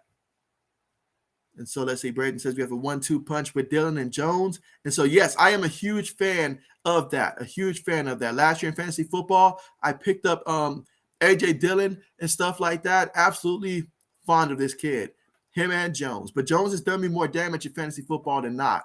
Mike says, Razorback 24-6, ranked 14. And so, oh, yeah, Arkansas, they're a team to look out for. Absolutely. And so Johnny says, thanks, I bleed hogs. Hey, does that go for football as well, Johnny? Let me know as well, because I know Arkansas had one heck of a season and college football as well. We did a couple streams on this channel for their college football team as well. I do different teams mostly there, but absolutely, Arkansas, I'm very fond of Arkansas. Absolutely, very fond of them, especially when it comes to college football. You know, if I'm rooting for a team in the SEC to have success, I'm not an SEC guy myself, but Arkansas is certainly a team that when they're having success, I'm rooting for them to have success and all like that, all the way and stuff like that. You know, I definitely want to see them be consistently up there at the top, especially in college football. But absolutely, absolutely, man, absolutely. All right, but Tennessee, they're up 54-39. Again, this is the second half, and we still got plenty of time here on the score, 15-23. So plenty of time here for Arkansas to continue to eat away at this lead.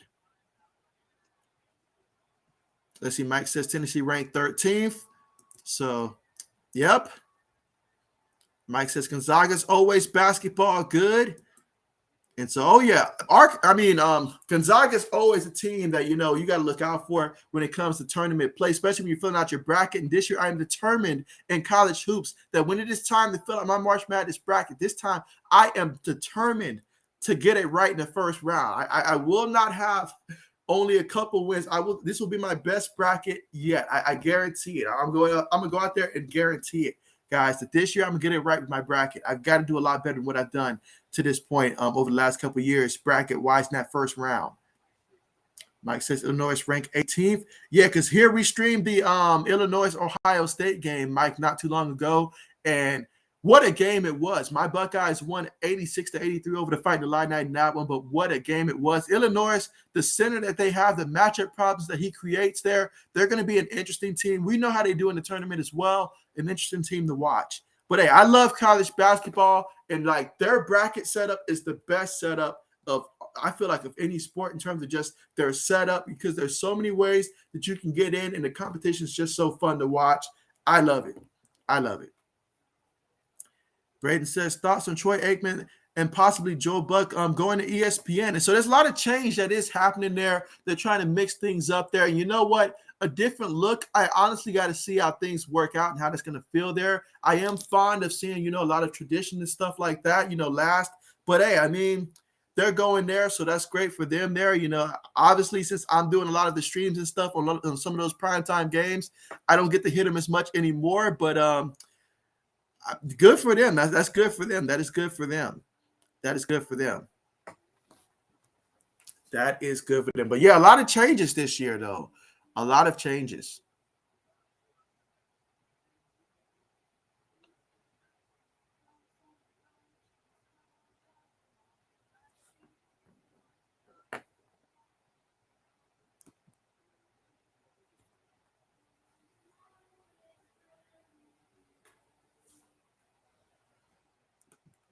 And again, right now we are currently at the commercial, guys, and the score is Tennessee 54, Arkansas 39.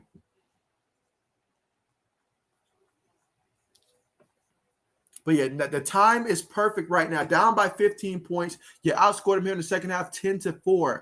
If you can get on a run right now and even just cut it down a little bit more, that's going to go a long way later in this game. It's going to go a long way. But one thing that Arkansas's got to do also is they've got to make sure that they take advantage of the free throw attempts that they get.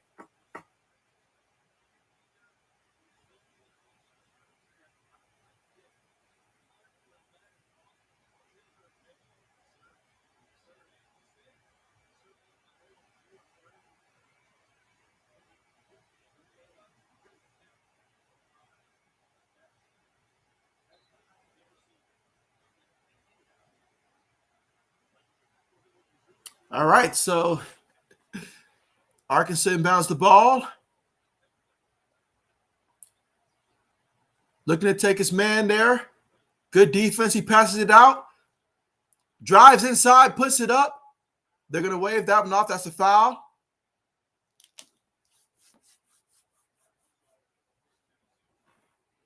So Arkansas must continue to be aggressive there. The more aggressive you can be, and the quicker you can try to get Tennessee in foul trouble there to get into the bonus, that's going to go a long way in this one. But you've got to start hitting your free throws. They're 7 of 15 for the free throw line in this game. You've got to start converting from the free throw line.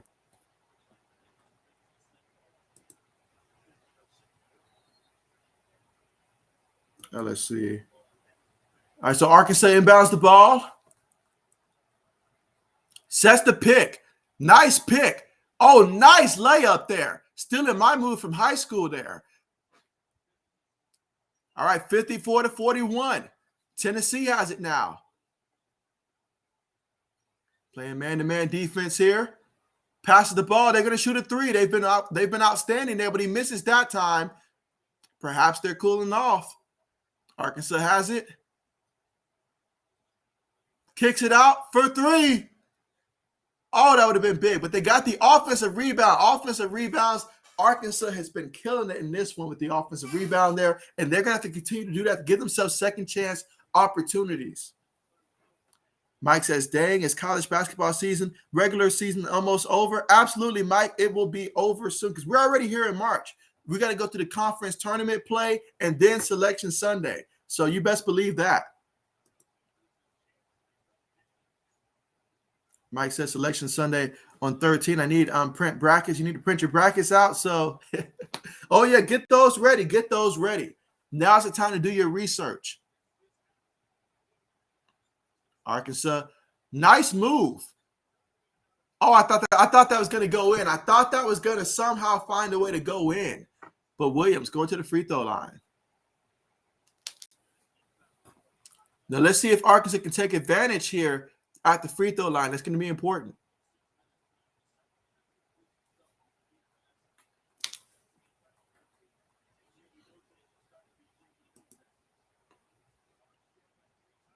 Mike says, KeyBank Center, Buffalo, I need to get tickets.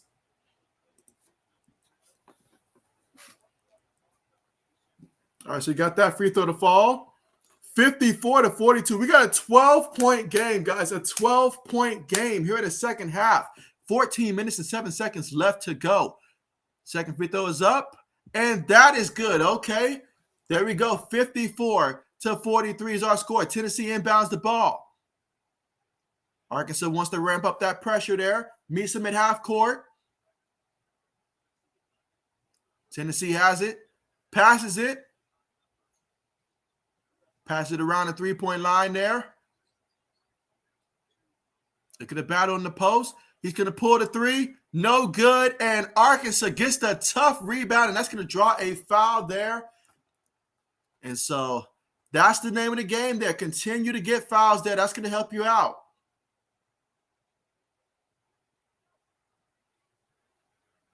So we've got 6 fouls here against Tennessee. Arkansas is now in the bonus, guys, so that's going to go a long way the rest of this one. Arkansas has it up top. Looking to blow past this guy. Kicks out in the corner for three. No good. Tennessee gets the rebound. Tennessee. And there's going to be a foul. Foul is against Likes for Arkansas.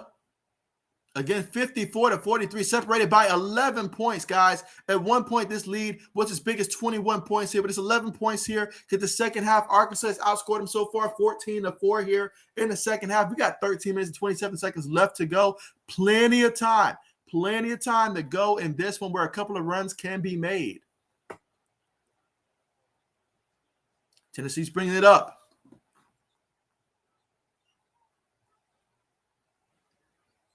Passes it. Kicks it back out.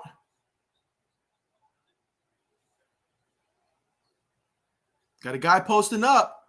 He's going to drive it. Ignores the post guy, but gets the 2 points. All right, 56-43. That's our score. 13-point game. Arkansas is going to bring it up. Everybody spread out. Nobody in the paint right now. Everybody spread out.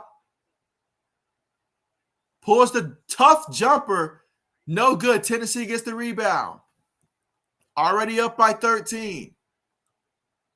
Brings it past half court.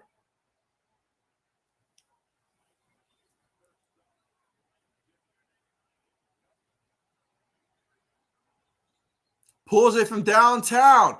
And Tennessee gets a 3 to fall. And so far in this one, Tennessee right now, currently, they are 10 of 15 from downtown. All right, so now we've got a foul called here. So Tennessee 59, Arkansas 43. 16-point game.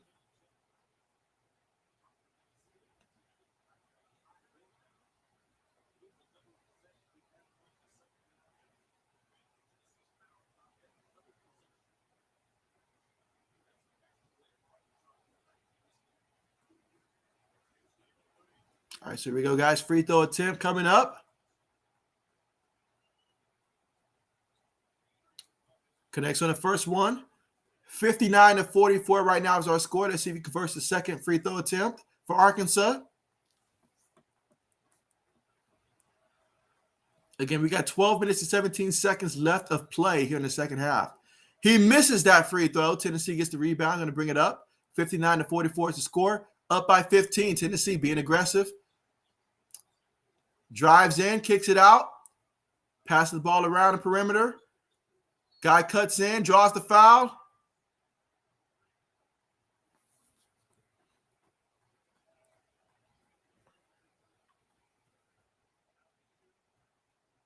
All right, so this is not a shooting foul here because the foul happened before he shot.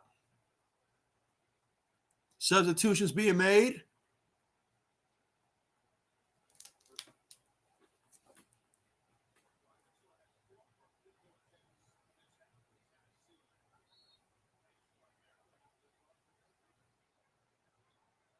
Tennessee inbounds it. All right, it's going to be another foul.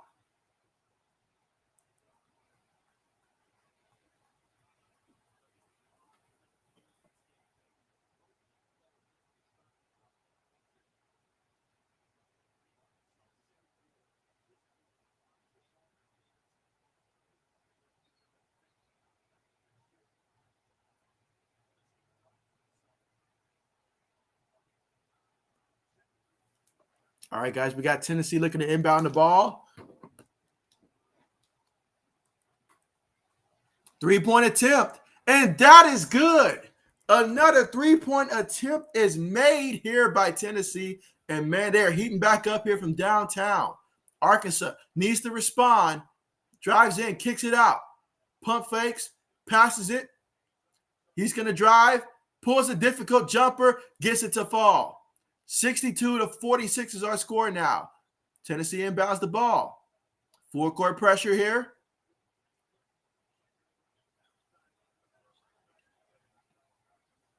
Sets the screen. Guy cuts in. Couple passes here.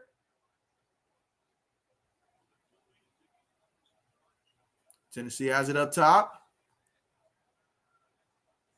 8 seconds on the play clock. He lost the ball. Great defense there by Arkansas. Can they capitalize, though, this time? Passes it out in the corner. Contested three. It was blocked. Tennessee has the ball. Got to make the right move in that situation there. Got to understand where you are and take it back out of something. You cannot have that happen. Tennessee passes the ball around the perimeter. Couple screens set. Drives it in. Kicks it to the big man who looks to finish. Unable to convert. Arkansas gets the rebound. Good defense down low.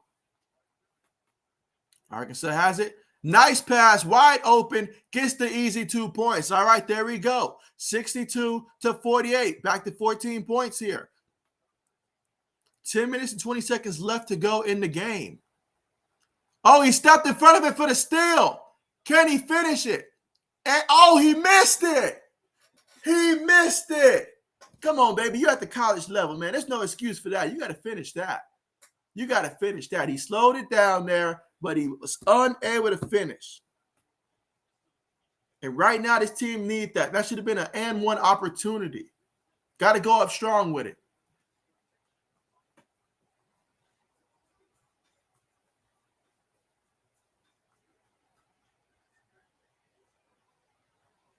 All right, but right now we are currently at the commercial. And the score is Tennessee 62, Arkansas 48.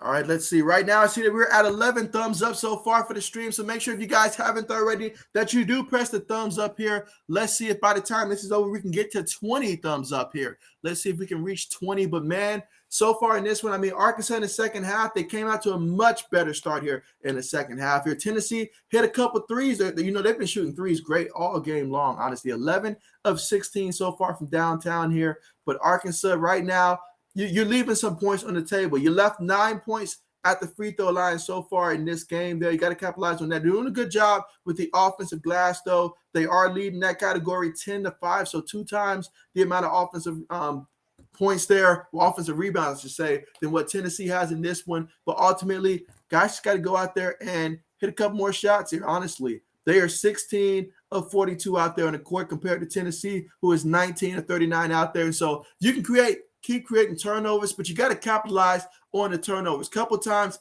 I've seen Arkansas go get the steal, but not be able to capitalize on it. You got to capitalize when you do get the turnovers there. You can't turn it over yourself. Little stuff like that, that's going to help them out in this game. But there's still plenty of time. Separated by 14, plenty of time. 10 minutes and 12 seconds left to go. Plenty of time, guys, plenty of time.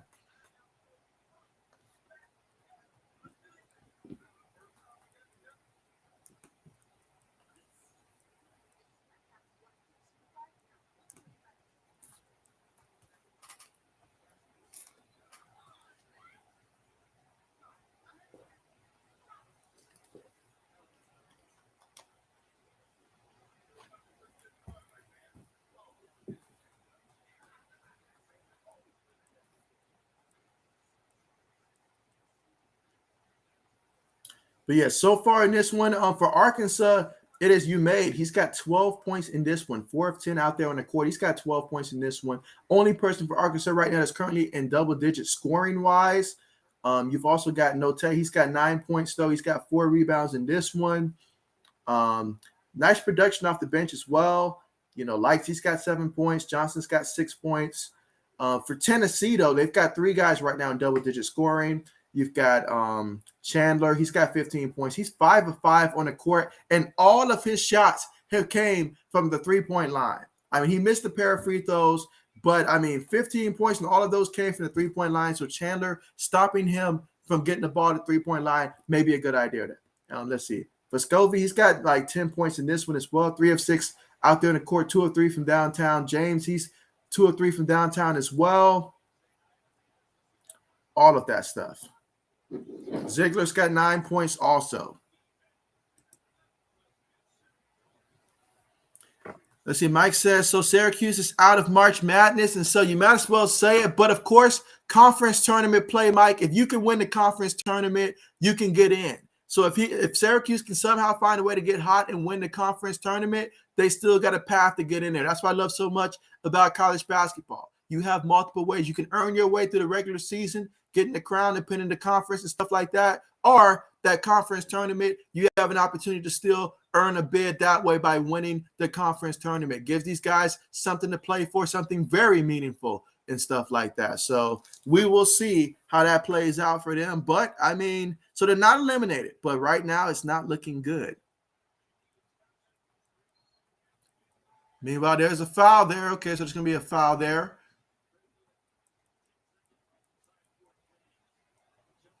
Let's see. Mike says it's top 64. And so I believe it's like a couple play-in games before then. So it's like really top 68. But, yeah, basically top 64.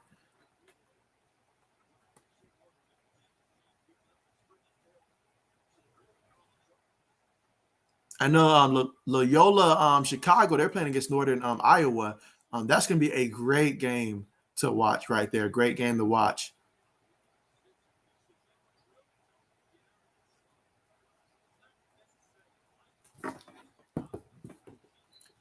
All right, so before the shot goes up, though, they blew that one dead there. So Arkansas is going to get the ball. Getting the score right now is Tennessee 64, Arkansas 48. Here in the second half with 9 minutes and 10 seconds left to go. Now's the time for Arkansas to turn up that intensity. You've got to turn it up.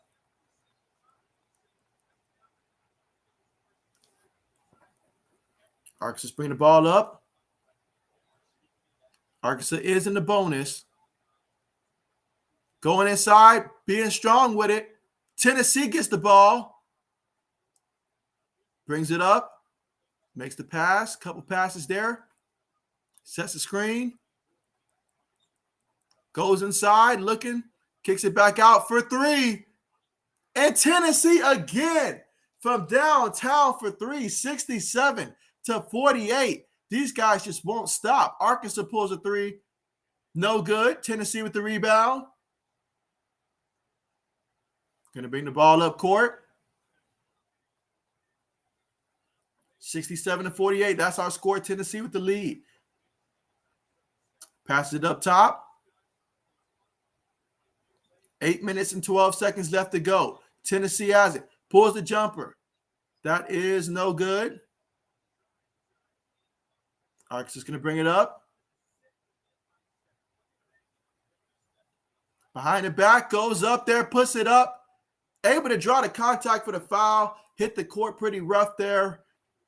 And he's going to get some free throws here.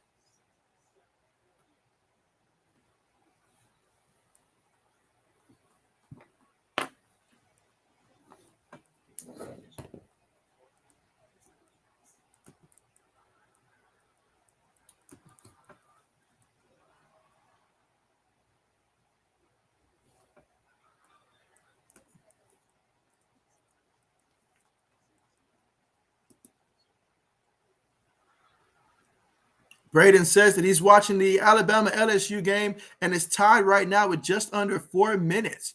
And so, that's a good one. That is a good one right there. A very good one between those two teams. And so, hey, that's great. That is great. That is absolutely great. Absolutely great. So many good games to watch today, honestly.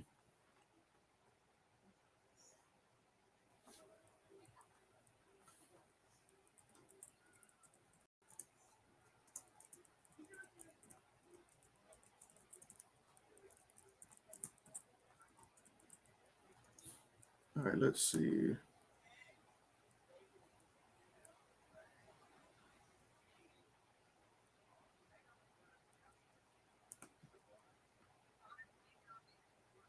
But again, right now we are currently at the commercial, guys, but Tennessee leads still 67-48. And so second half, Arkansas has outscored them, but Tennessee has shrunken that to being outscored 19-17. So Arkansas has outscored them in the second half by 2, but lost the first half by 21 points. And so Tennessee has a strong lead right now.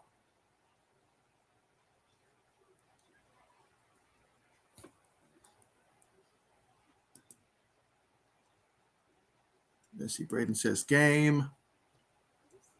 Braden says, are you going to stream the Ohio State-Michigan game tomorrow? I absolutely would, but I actually have plans for tomorrow and stuff like that. So I did make a promise to my brother that I was going to help him out tomorrow with some stuff. So I won't be able to stream tomorrow. But I do know that conference tournament will be starting, for a lot of the bigger conferences soon. So we'll see a lot more live streams take place once that gets started, because I do want to cover a lot of those games there. So won't be tomorrow, but the next stream will most likely be Tuesday. But yeah, I won't be able to do the Ohio State-Michigan one tomorrow. But I hope that my Buckeyes win. I mean, they seem to win when I stream them, but when I don't stream them, they tend to lose, which is not good as of late.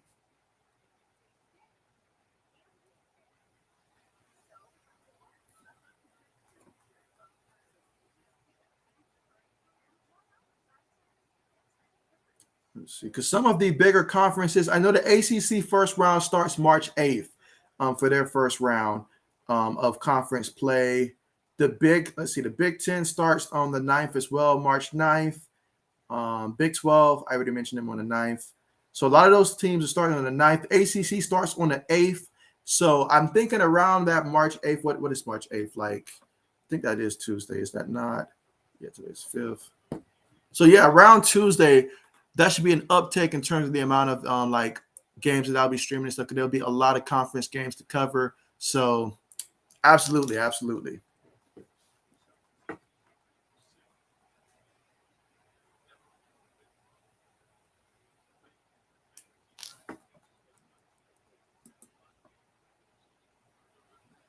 Braden says, yeah, it's going to be a fun week of basketball. And so, yes, it will be. Yes, it will be.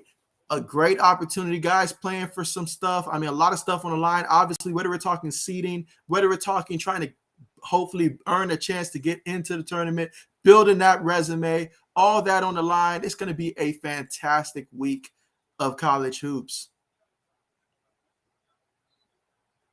And Arkansas fouls Tennessee. Being aggressive, what you have to do when you're down by 17 at this point in the game, you have to continue to be aggressive.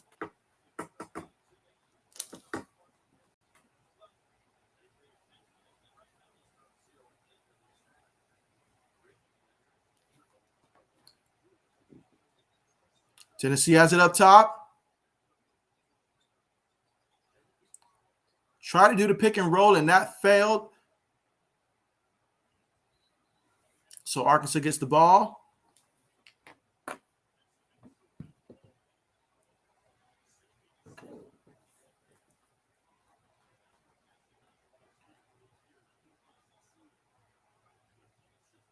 All right, Arkansas is going to bring it up.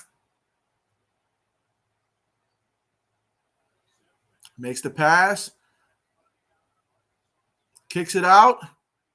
He's going to drive inside, kicks it out. He's going to put up a tough shot and gets it to fall. All right. Arkansas has 52. Tennessee's up 67-52. 7 minutes and 12 seconds left to go in the half. It's by 15 now. Tennessee with the jumper. Nice clean look, and he executes. So that's going to be 69-52. Razorbacks drive in, puts it up off the glass, and he converts. Okay. 69-54. 15-point game. Tennessee brings it up.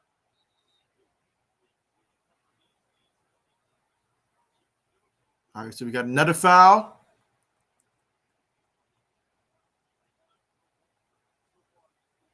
Both teams are in the bonus. And we got 6 minutes and 48 seconds left to go here in the second half.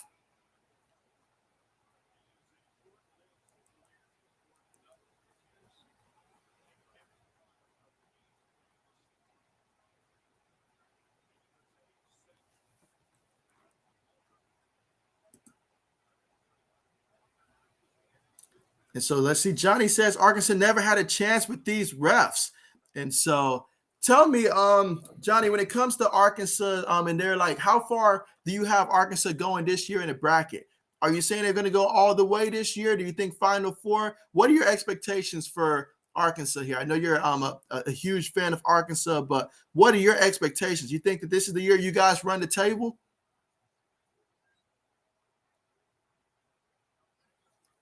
Meanwhile, Razorbacks puts it up. Fighting for the loose ball, guys. Diving for the ball.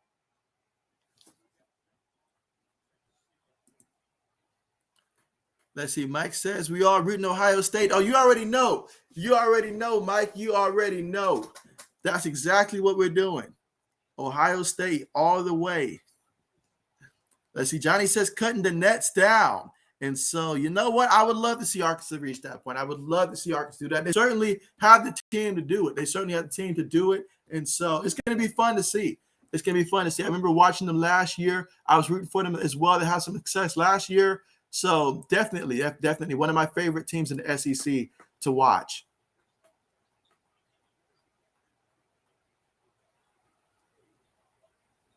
Meanwhile, Tennessee passes the ball outside there, getting double teamed there. Gave it down low. That's how you break a double team. Finishing it with the slam. 6 minutes left to go here in this one. 71-54.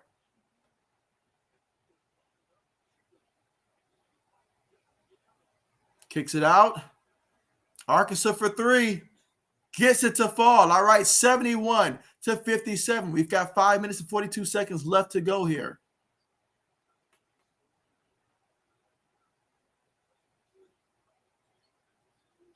Tennessee passes the ball around the perimeter, sets the pick,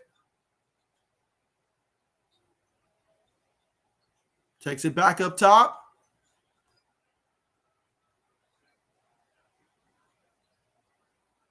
Oh, great defense there. Oh, man, great defense. An opportunity for the steal there, but went out of bounds. Ball's going to stay with Tennessee.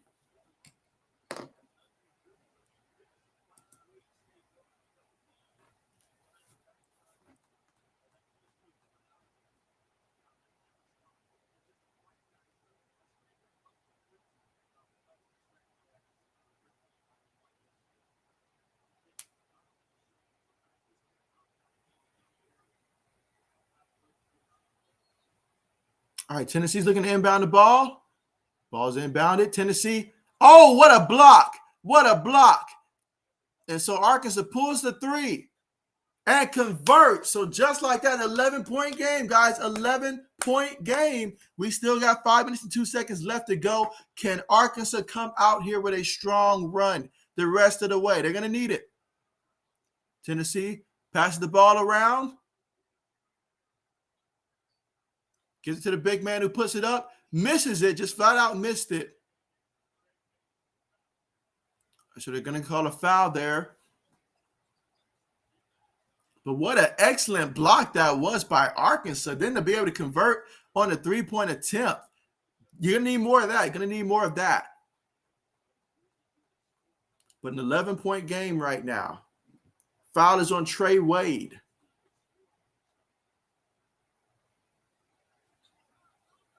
Free throw is up.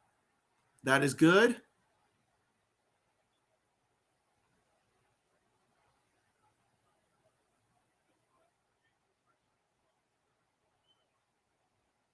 All right, converts on both of the free throws.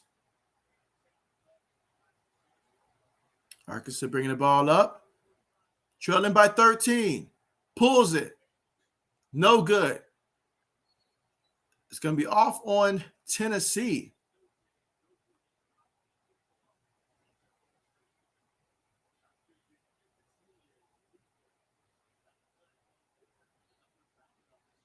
All right, so Tennessee's up 73-60. Arkansas inbounds the ball.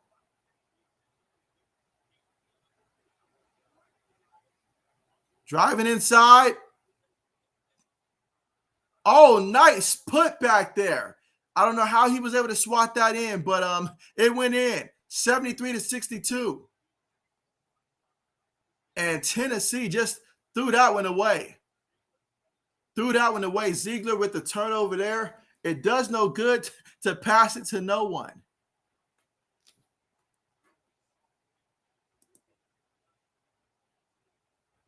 Braden says the SEC tournament is going to be really good. Yes, another one that I'm really looking forward to watching and stuff. And so, I mean, so many good games going to be coming on, guys. And so I'm certainly looking forward to it, honestly. I'm certainly looking forward to it. Arkansas brings it up. In the corner for three. Missed it. But they got the offensive glass. They've been doing a tremendous job at getting those second chance opportunities. They're down by 11. Pulls the three. Gets it to fall. Let's go. Okay. 73-65. 3 minutes and 50 seconds left to go. And Arkansas is fighting back, guys. They are fighting. They are not giving up here. Down by 8 points. Can they get a defensive stand here? Tennessee has it.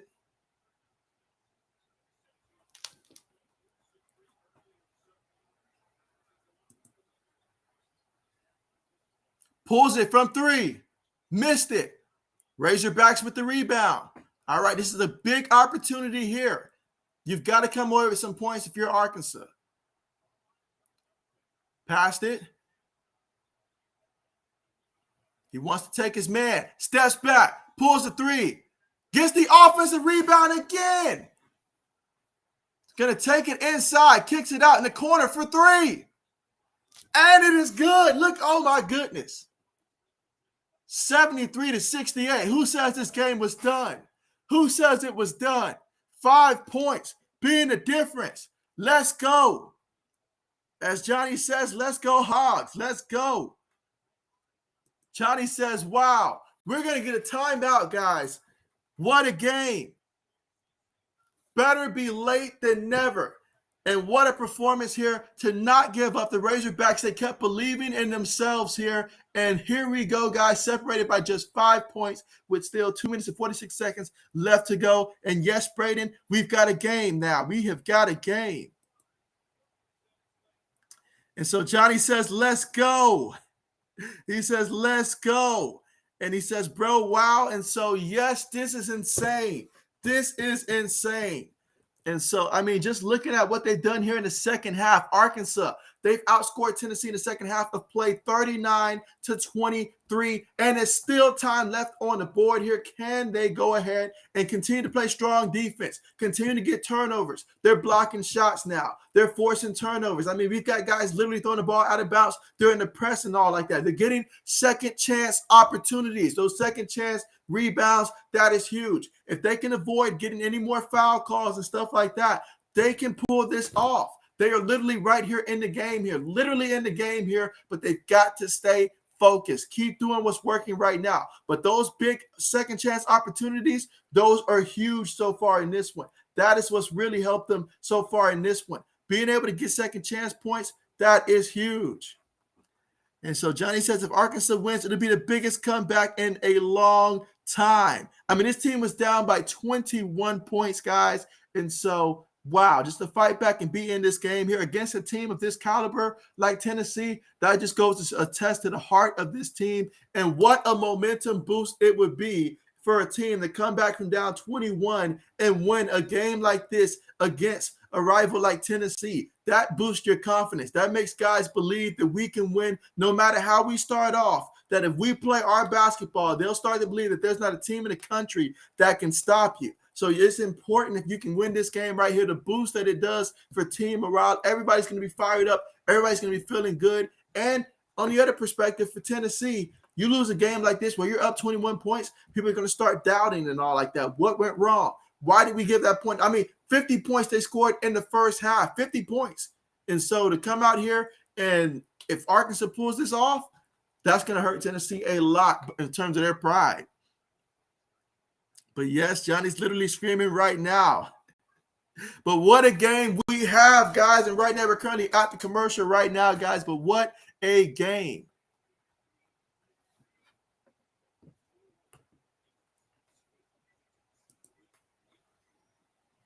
Let's see. Johnny says Tennessee was up 24. And so, okay, my bad on that one, Johnny. My bad on that one. They were up by 24 points. Appreciate the correction there, Johnny. 24 points, guys. And so, yeah, what a comeback, guys. What a comeback. This is crazy. This is crazy. We're talking about a 5-point game right now. Both teams are in the bonus, so fouls are going to be big the rest of the way as well.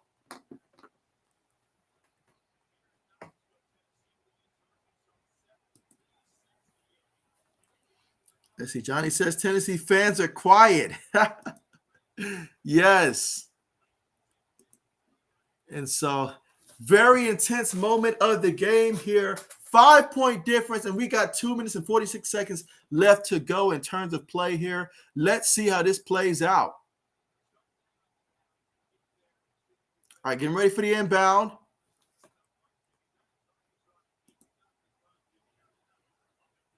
Braden says LSU up 2 on Bama with 51 seconds left to play. Appreciate the update, Braden. Tennessee inbounds the ball. Going to drive to the basket aggressively. They called a blocking foul on that one. That's going to send it to the free throw line because both teams are currently right now in the bonus. Arkansas was on an 8-0 run in the last couple minutes.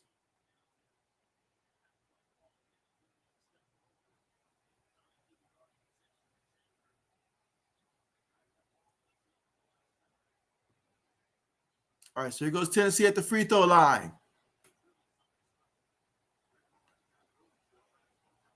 Both teams have 9 fouls here in the half. Very physical game indeed it has been. And they sent the right person to the line as he missed it. All right, so here we go. Arkansas has it. Gonna pull the 3. No good. Oh, missed it on that one. He was feeling it on that one. I know he was feeling it on that one, but got to give you guys at least an opportunity to go after that offensive rebound. So down by 5, can Arkansas defense get a stand here? Tennessee with the ball. Pass it around the perimeter here. Ball movement. Drives inside, lays it up. No good, and Arkansas gets the rebound. Can they get some more points here? Drives it in, puts it up, but draws the foul. All right, so we're going to go to the free throw line here. Free throws has been critical in this one. So far in the game, Arkansas is 12 of 21 from the free throw line. These are going to be some big free throws here. Got to convert. Got to convert. Johnny says, even if Arkansas loses, I'll be fine. They made it a game in Tennessee. That's right, on the road. Let's not forget that, on the road. First one up, and it's good. All right, he made the first one. Here we go, 73-69. Can he make the second one? Johnny says, need these two big free throws here. Again, 2 minutes and 5 seconds left to go here in the second half of play. Brandon says, Tennessee can't hit a shot right now. He's 2 for 2 from the free throw line. 73-70. Let's go. 3-point game. 2 minutes to go. Tennessee crosses half court. Playing man-to-man defense. Passes the ball. Looking to try to take his man. Gets to the basket. Kicks it out. Got it up top here. He wants to drive it in there. Tennessee's looking to drive it in there. Draws the foul. So what a bailout there by the ref, but draws the foul there. So that's going to send Tennessee to the free throw line there. That is huge. Because Arkansas did a great job defensively.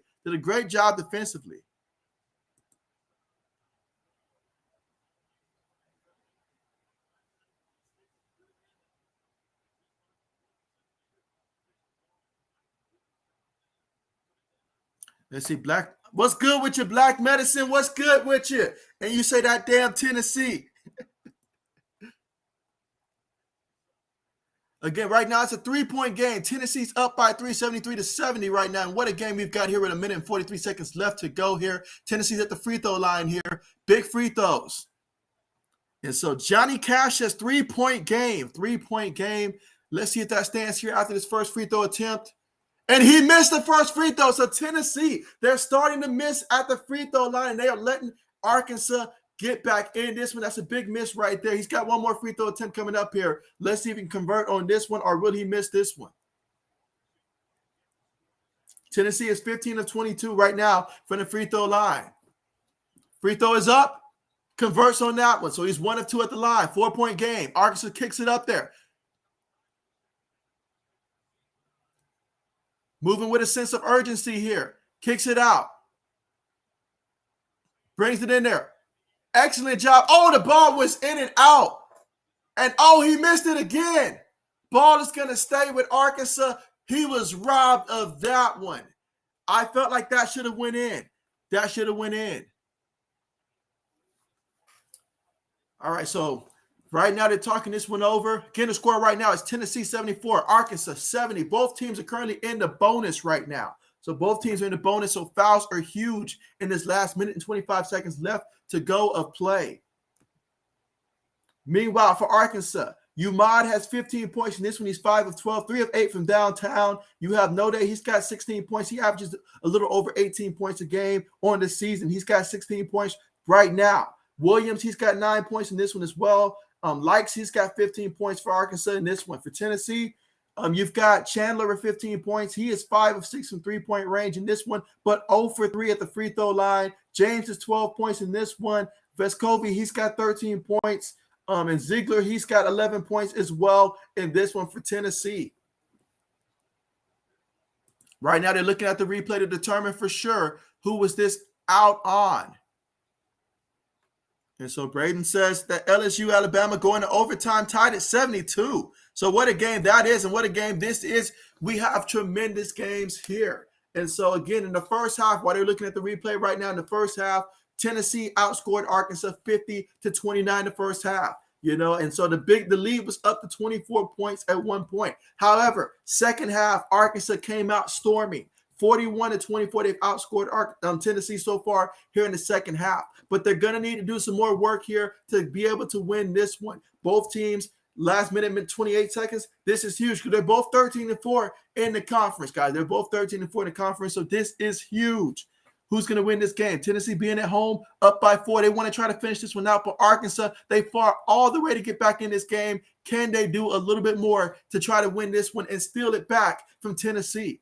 That's what we want to find out, guys. But make sure if you haven't already, you do leave a like right now while we have some time. Also, do consider subscribing to the channel if you're not subscribed already, as we will be covering a lot of college basketball games from here on out.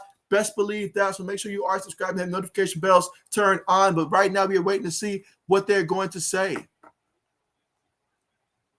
Also, pay attention to the guys that are in foul trouble. Now, we've got quite a few guys. I mentioned Chandler. I mentioned James. Those guys, four fouls apiece there. Got to watch out for them. Likes, he is fouled out already in this one for Arkansas, but also Williams has 4. Robinson has 4 as well. A lot of fouls in this game because it's a very aggressive game. Arkansas looking to inbound the ball. Lobbed it and almost turned. Oh, they're saying it is a turnover here? Are they saying it's Tennessee's possession? That was a risky pass to begin with.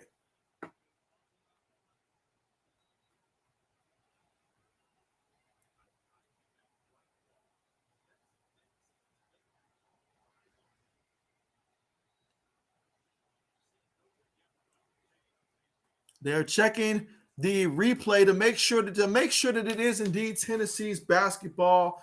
So we'll have to see the replay here. But again, a 4-point game right now. So this is huge. This is huge because if Arkansas gets it back, I mean, that would be huge. That is what they're hoping for. But man, if Tennessee gets it back here, up with 1:24 left to go. So we got 1:24 left to go as of right now. We'll see who they say possession this is going to be. But right now, they're leaning towards Tennessee.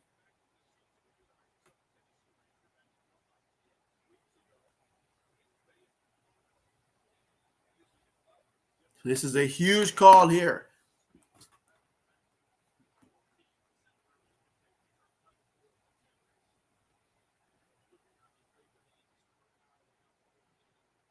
And again, looking at the top 4 teams in the conference, you got Auburn up there at 14-3, Arkansas 13-4, Tennessee 13-4, Kentucky 13-4. Obviously, Kentucky later on, they'll get their matchup. But man, this is huge. This is huge.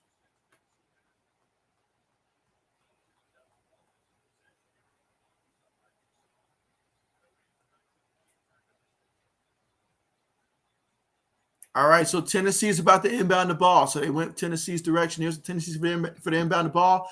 1:24. Let's see how this plays out, guys. All right, so Tennessee has the ball here to bring it up court. Arkansas needs to get a stop here. They must get a stop here. You really want to get a stop here. Playing tight defense here.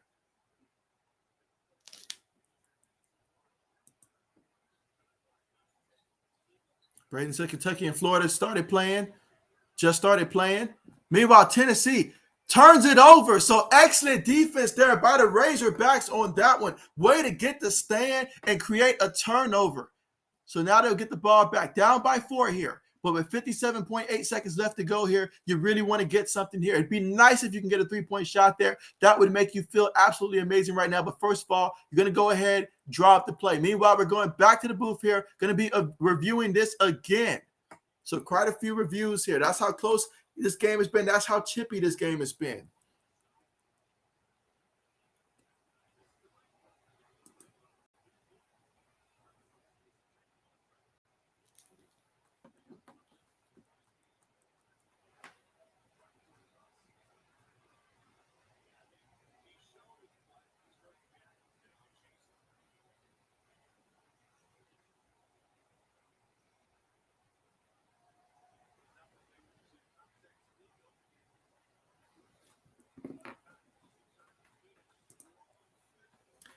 Let's see. Braden says Alabama up 1 with 2.5 minutes left in OT. And so, oh, nice. Okay, so that game has been going back and forth. What's the stat sheet looking like, Braden, in terms of the leading scorers in that one? But meanwhile, it's still up under official review, guys. We're in the second half of play here. 57.8 seconds left to go. Huge calls here. Huge calls.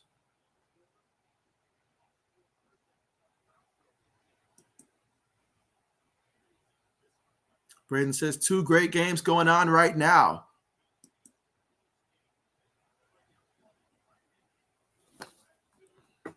So, yeah, referees making sure that they get this one right.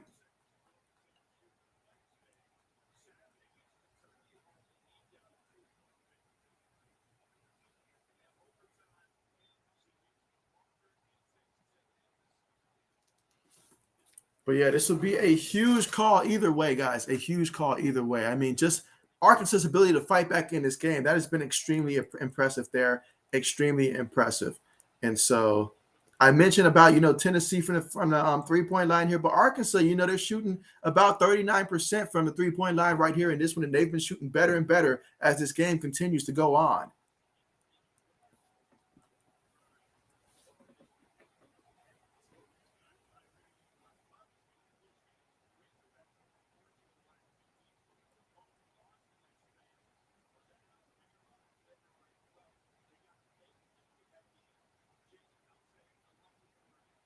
I mean, they're rotating officials here to take a look at stuff. That's how close it must be.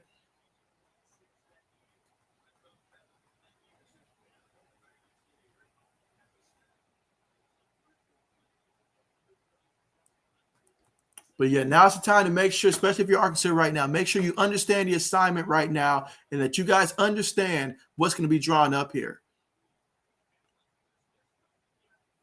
You want to take a quality shot. Either way, you want it to be a quality shot.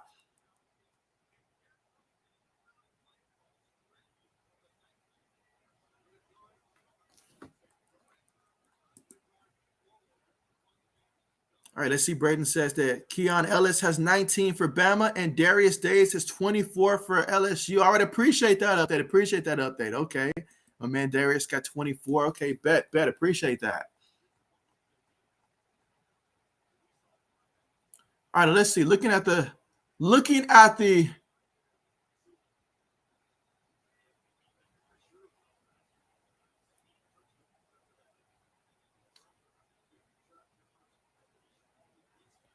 yeah, these referees, I mean, come on, man. Are you trying to cool off these two teams right now? This is taking extremely long.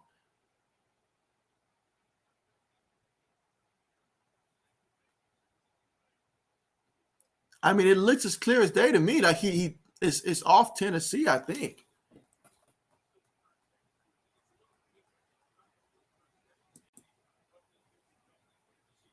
Braden says those are the leading scorers for both teams.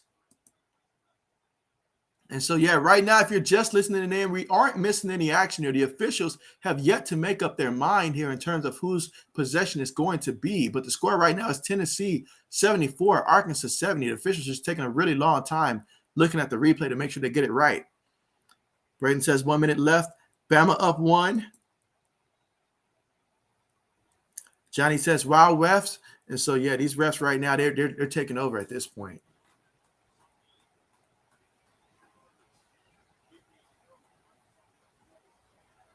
All right, so Arkansas gets the ball, which, I mean, honestly, I could have made that call and saved us about 10 minutes of time right there, honestly. But here we go. Razorbacks are inbounding the ball. Inbound is there. All right, so there's going to be a foul there, but hey, both teams are in the bonus there, so it's going to put them at the free throw line.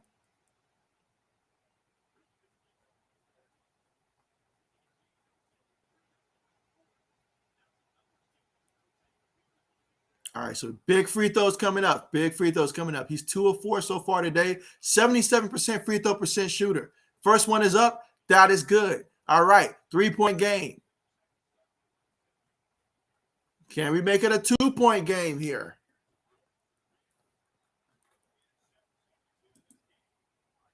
All right, so there we go. Both free throws were good. Big free throws there. 74-72. Tennessee up by 2. 52 seconds left to go here in the half. Tough defense by Arkansas. Arkansas's defense has been superb here in the second half. But Tennessee, they've been deadly from downrange, from downtown. Drives it in there. Passes it. Looking to take his man. Puts it up there. Misses it. Arkansas gets the ball. Oh my goodness. What did he do that for? He basically threw that one away.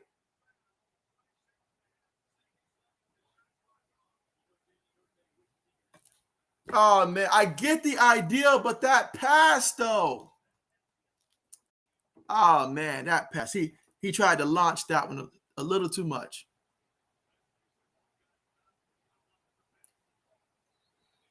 All right, they finally get the foul there. We got 22.5 seconds left to go there. So that's going to send them to the free throw line for Tennessee. Up by 2, 74-72.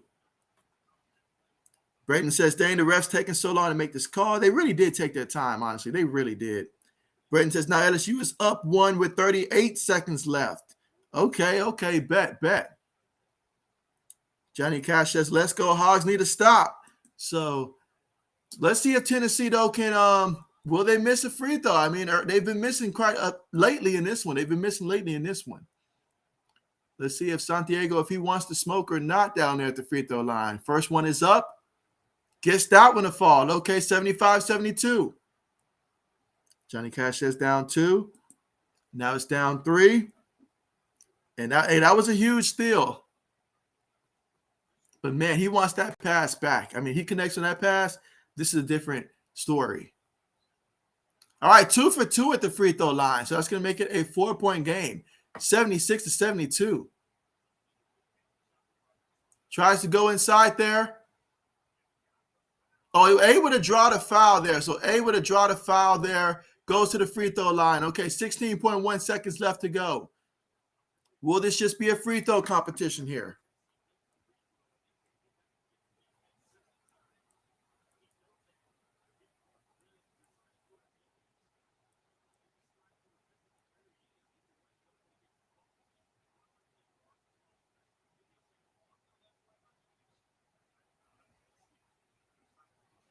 But, man, 16.1 seconds left to go, guys.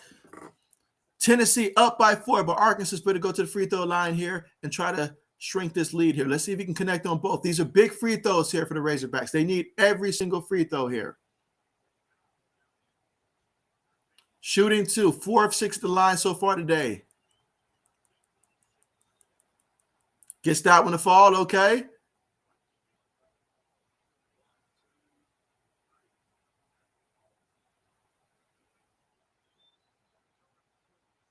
All right, 2 for 2 at the free throw line there.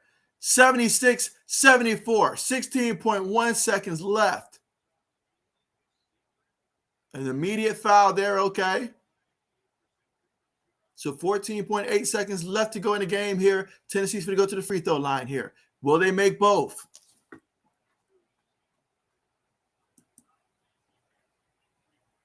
Braden says that LSU up 1 still with 8 seconds left to go. Appreciate the update.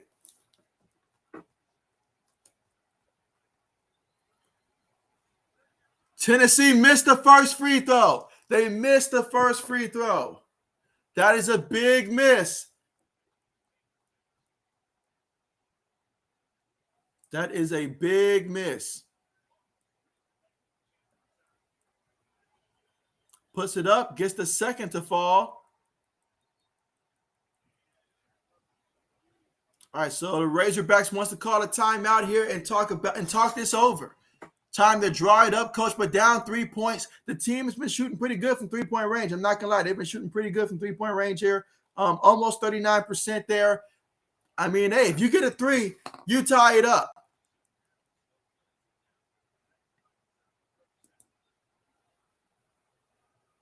Braden says Arkansas still has a chance. Yes, they do. I mean, all right, so you guys tell me, with 14 seconds left to go, do you guys just opt to go for the 3 and try to tie it here? Or do you keep trying to get the best quality shot there, go to the free throw line, and try to, either get a layup or a free throw, hopefully get an and one, but if not, then go there and just keep doing what you're doing? I personally like the idea of drawing up a play to get an open 3-point shot. I like that idea.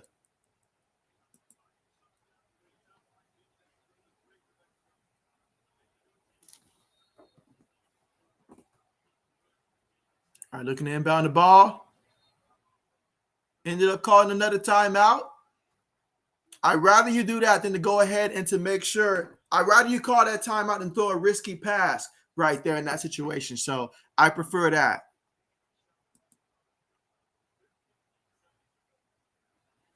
And so, Too Quick, what's good with you? What's good with you? Appreciate you for joining us here on the stream, man. Thank you for coming through, man. First time seeing you here, man. Would appreciate you for coming through, man. And glad to have you here. And you said got to take an early shot if it's a 2.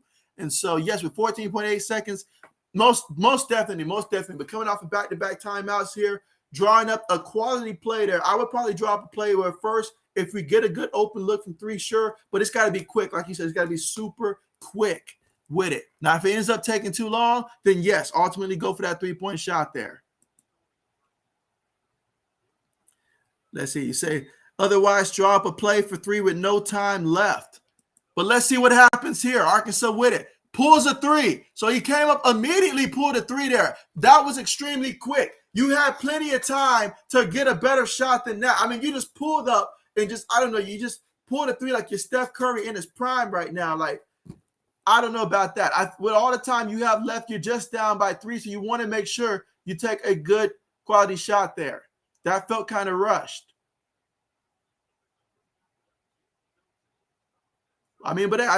He is a great player though. He is a great player though. And so, Too Quick says nervous fan in Knoxville. LOL.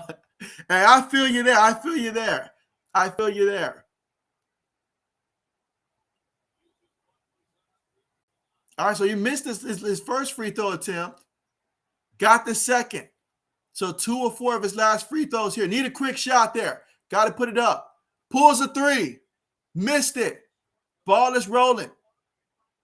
And the clock runs out. What a way to end this game here. Both teams, got to tip my hat to them. Tennessee held on for the victory there. Arkansas, tremendous job storming back in this one and applying the pressure to get it this close there. But at the end of the game here, Tennessee ends up winning this one, and they are victorious. But what a game this was, guys. What a game here. And wow. Just wow, guys. What an ending to the game. The last couple minutes especially of this game, guys. But Tennessee able to win there. But for Arkansas, I'll start with them, man. And so Arkansas, Note, he had 20 points there. Umad had 15. Likes had 15 as well. They did a tremendous job on the boards, particularly on the offensive rebound. They had 16 offensive rebounds to Tennessee 6. Now, overall, Tennessee did win the rebounding category 27-21, but the offensive glass and second chance points, that belonged to Arkansas. At the free throw line, Arkansas was 18 of 27. But, hey, Tennessee wasn't perfect themselves. Matter of fact, they were 20 of 30 from the free throw line there, especially later on in the stretch. That's something that in tournament play, you're going to want to make sure you can close out games and hit the free throws when they're there. So both teams may want to work on that moving forward. But from the three-point line, though, Tennessee, that's where they laid their hat early in the first half there. 12 of 18 from the three-point line there for them. Meanwhile, for Arkansas, they were 10 of 28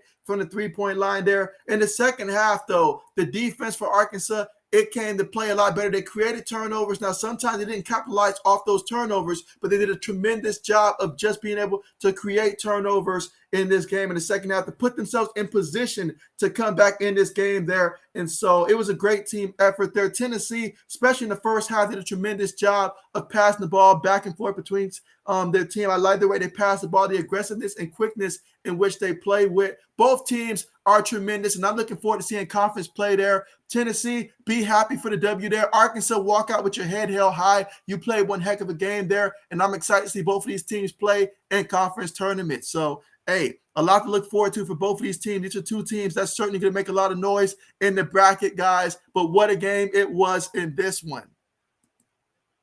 Let's see what you guys have to say. Let's see. Too Quick says, go Vols, baby, undefeated at home this year. And that continues another week there. So congratulations to your Volunteers, Too Quick. And hey, I appreciate you for coming through, man. Certainly going to continue to keep doing these streams there. So if you aren't subscribed, do consider subscribing to the channel, guys.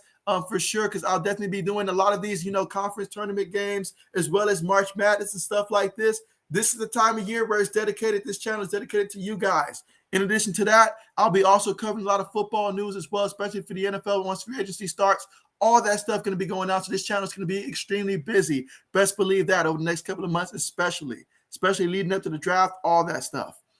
Let's see. Too Quick says, props to Arkansas, though. One wouldn't want to play them in March. Oh, absolutely. They brought it. That second half. Absolutely. They outscored Tennessee 45-28, but because of the first half, it wasn't enough there. But hey, they played tremendous. Mike says, good game. Oh, yes, it was a great game. Absolutely. Absolutely. Let's see. Braden says LSU made both three throws. Alabama missed a three at the buzzer that would have tied it. And so, yes, that definitely sounds like a great game as well. A lot of great games here. That's how you start off your Saturday early in the day, guys, doing stuff like this. These kind of games right here. Absolutely. I'm fired up, guys. I'm going to be watching these games while I head to the gym and stuff like that, get a workout in while I watch these games. But absolutely, I appreciate you guys for coming through and joining. What a game it was, guys. And so we saw two teams playing with a lot of heart. Very physical game. A lot of fouls called in this game here. Referees, though, towards the end, though, I mean, they started a lot of they took a long time, reviewing a lot of these plays. Some of these plays, I was like, did they really need to review it that long? But ultimately, they did what they needed to do to make the right call there. And, hey, what a game it was. I enjoyed it, guys. Hope you guys enjoyed it as well. Braden says LSU wins 80-77.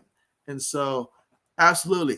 Braden says, see you next week, JB. Yeah, appreciate you for coming through, Braden. And thank all of you guys for coming through here. Really appreciate you guys for joining the stream here. You guys are the real MVP. And, hey, this is going to be a fun time. Get fired up, guys, because we have conference tournament on the horizon, guys, and there's a lot to play for each and every team out there. So certainly looking forward to seeing how this is going to play out, guys. This is the best part of March, honestly, coming up here. So make sure you guys enjoy it. Do your research. Get ready for the March Madness brackets and stuff. I'll do my due diligence as well to see how these games play out and get ready for my bracket when it comes time as well. But appreciate you guys so much for joining here. Gonna go ahead and end the stream. But yeah, if you guys are subscribed, do make sure you guys do subscribe to the channel. I appreciate each and every one of you guys and the support you guys have shown here for this growing channel and stuff like that. So do appreciate you guys and all the support. And thank you guys for continuing showing up to watch these games with me. But you guys go ahead and enjoy the rest of your day. Hope you guys have a great day and you guys take care. Going to go ahead and end the stream now.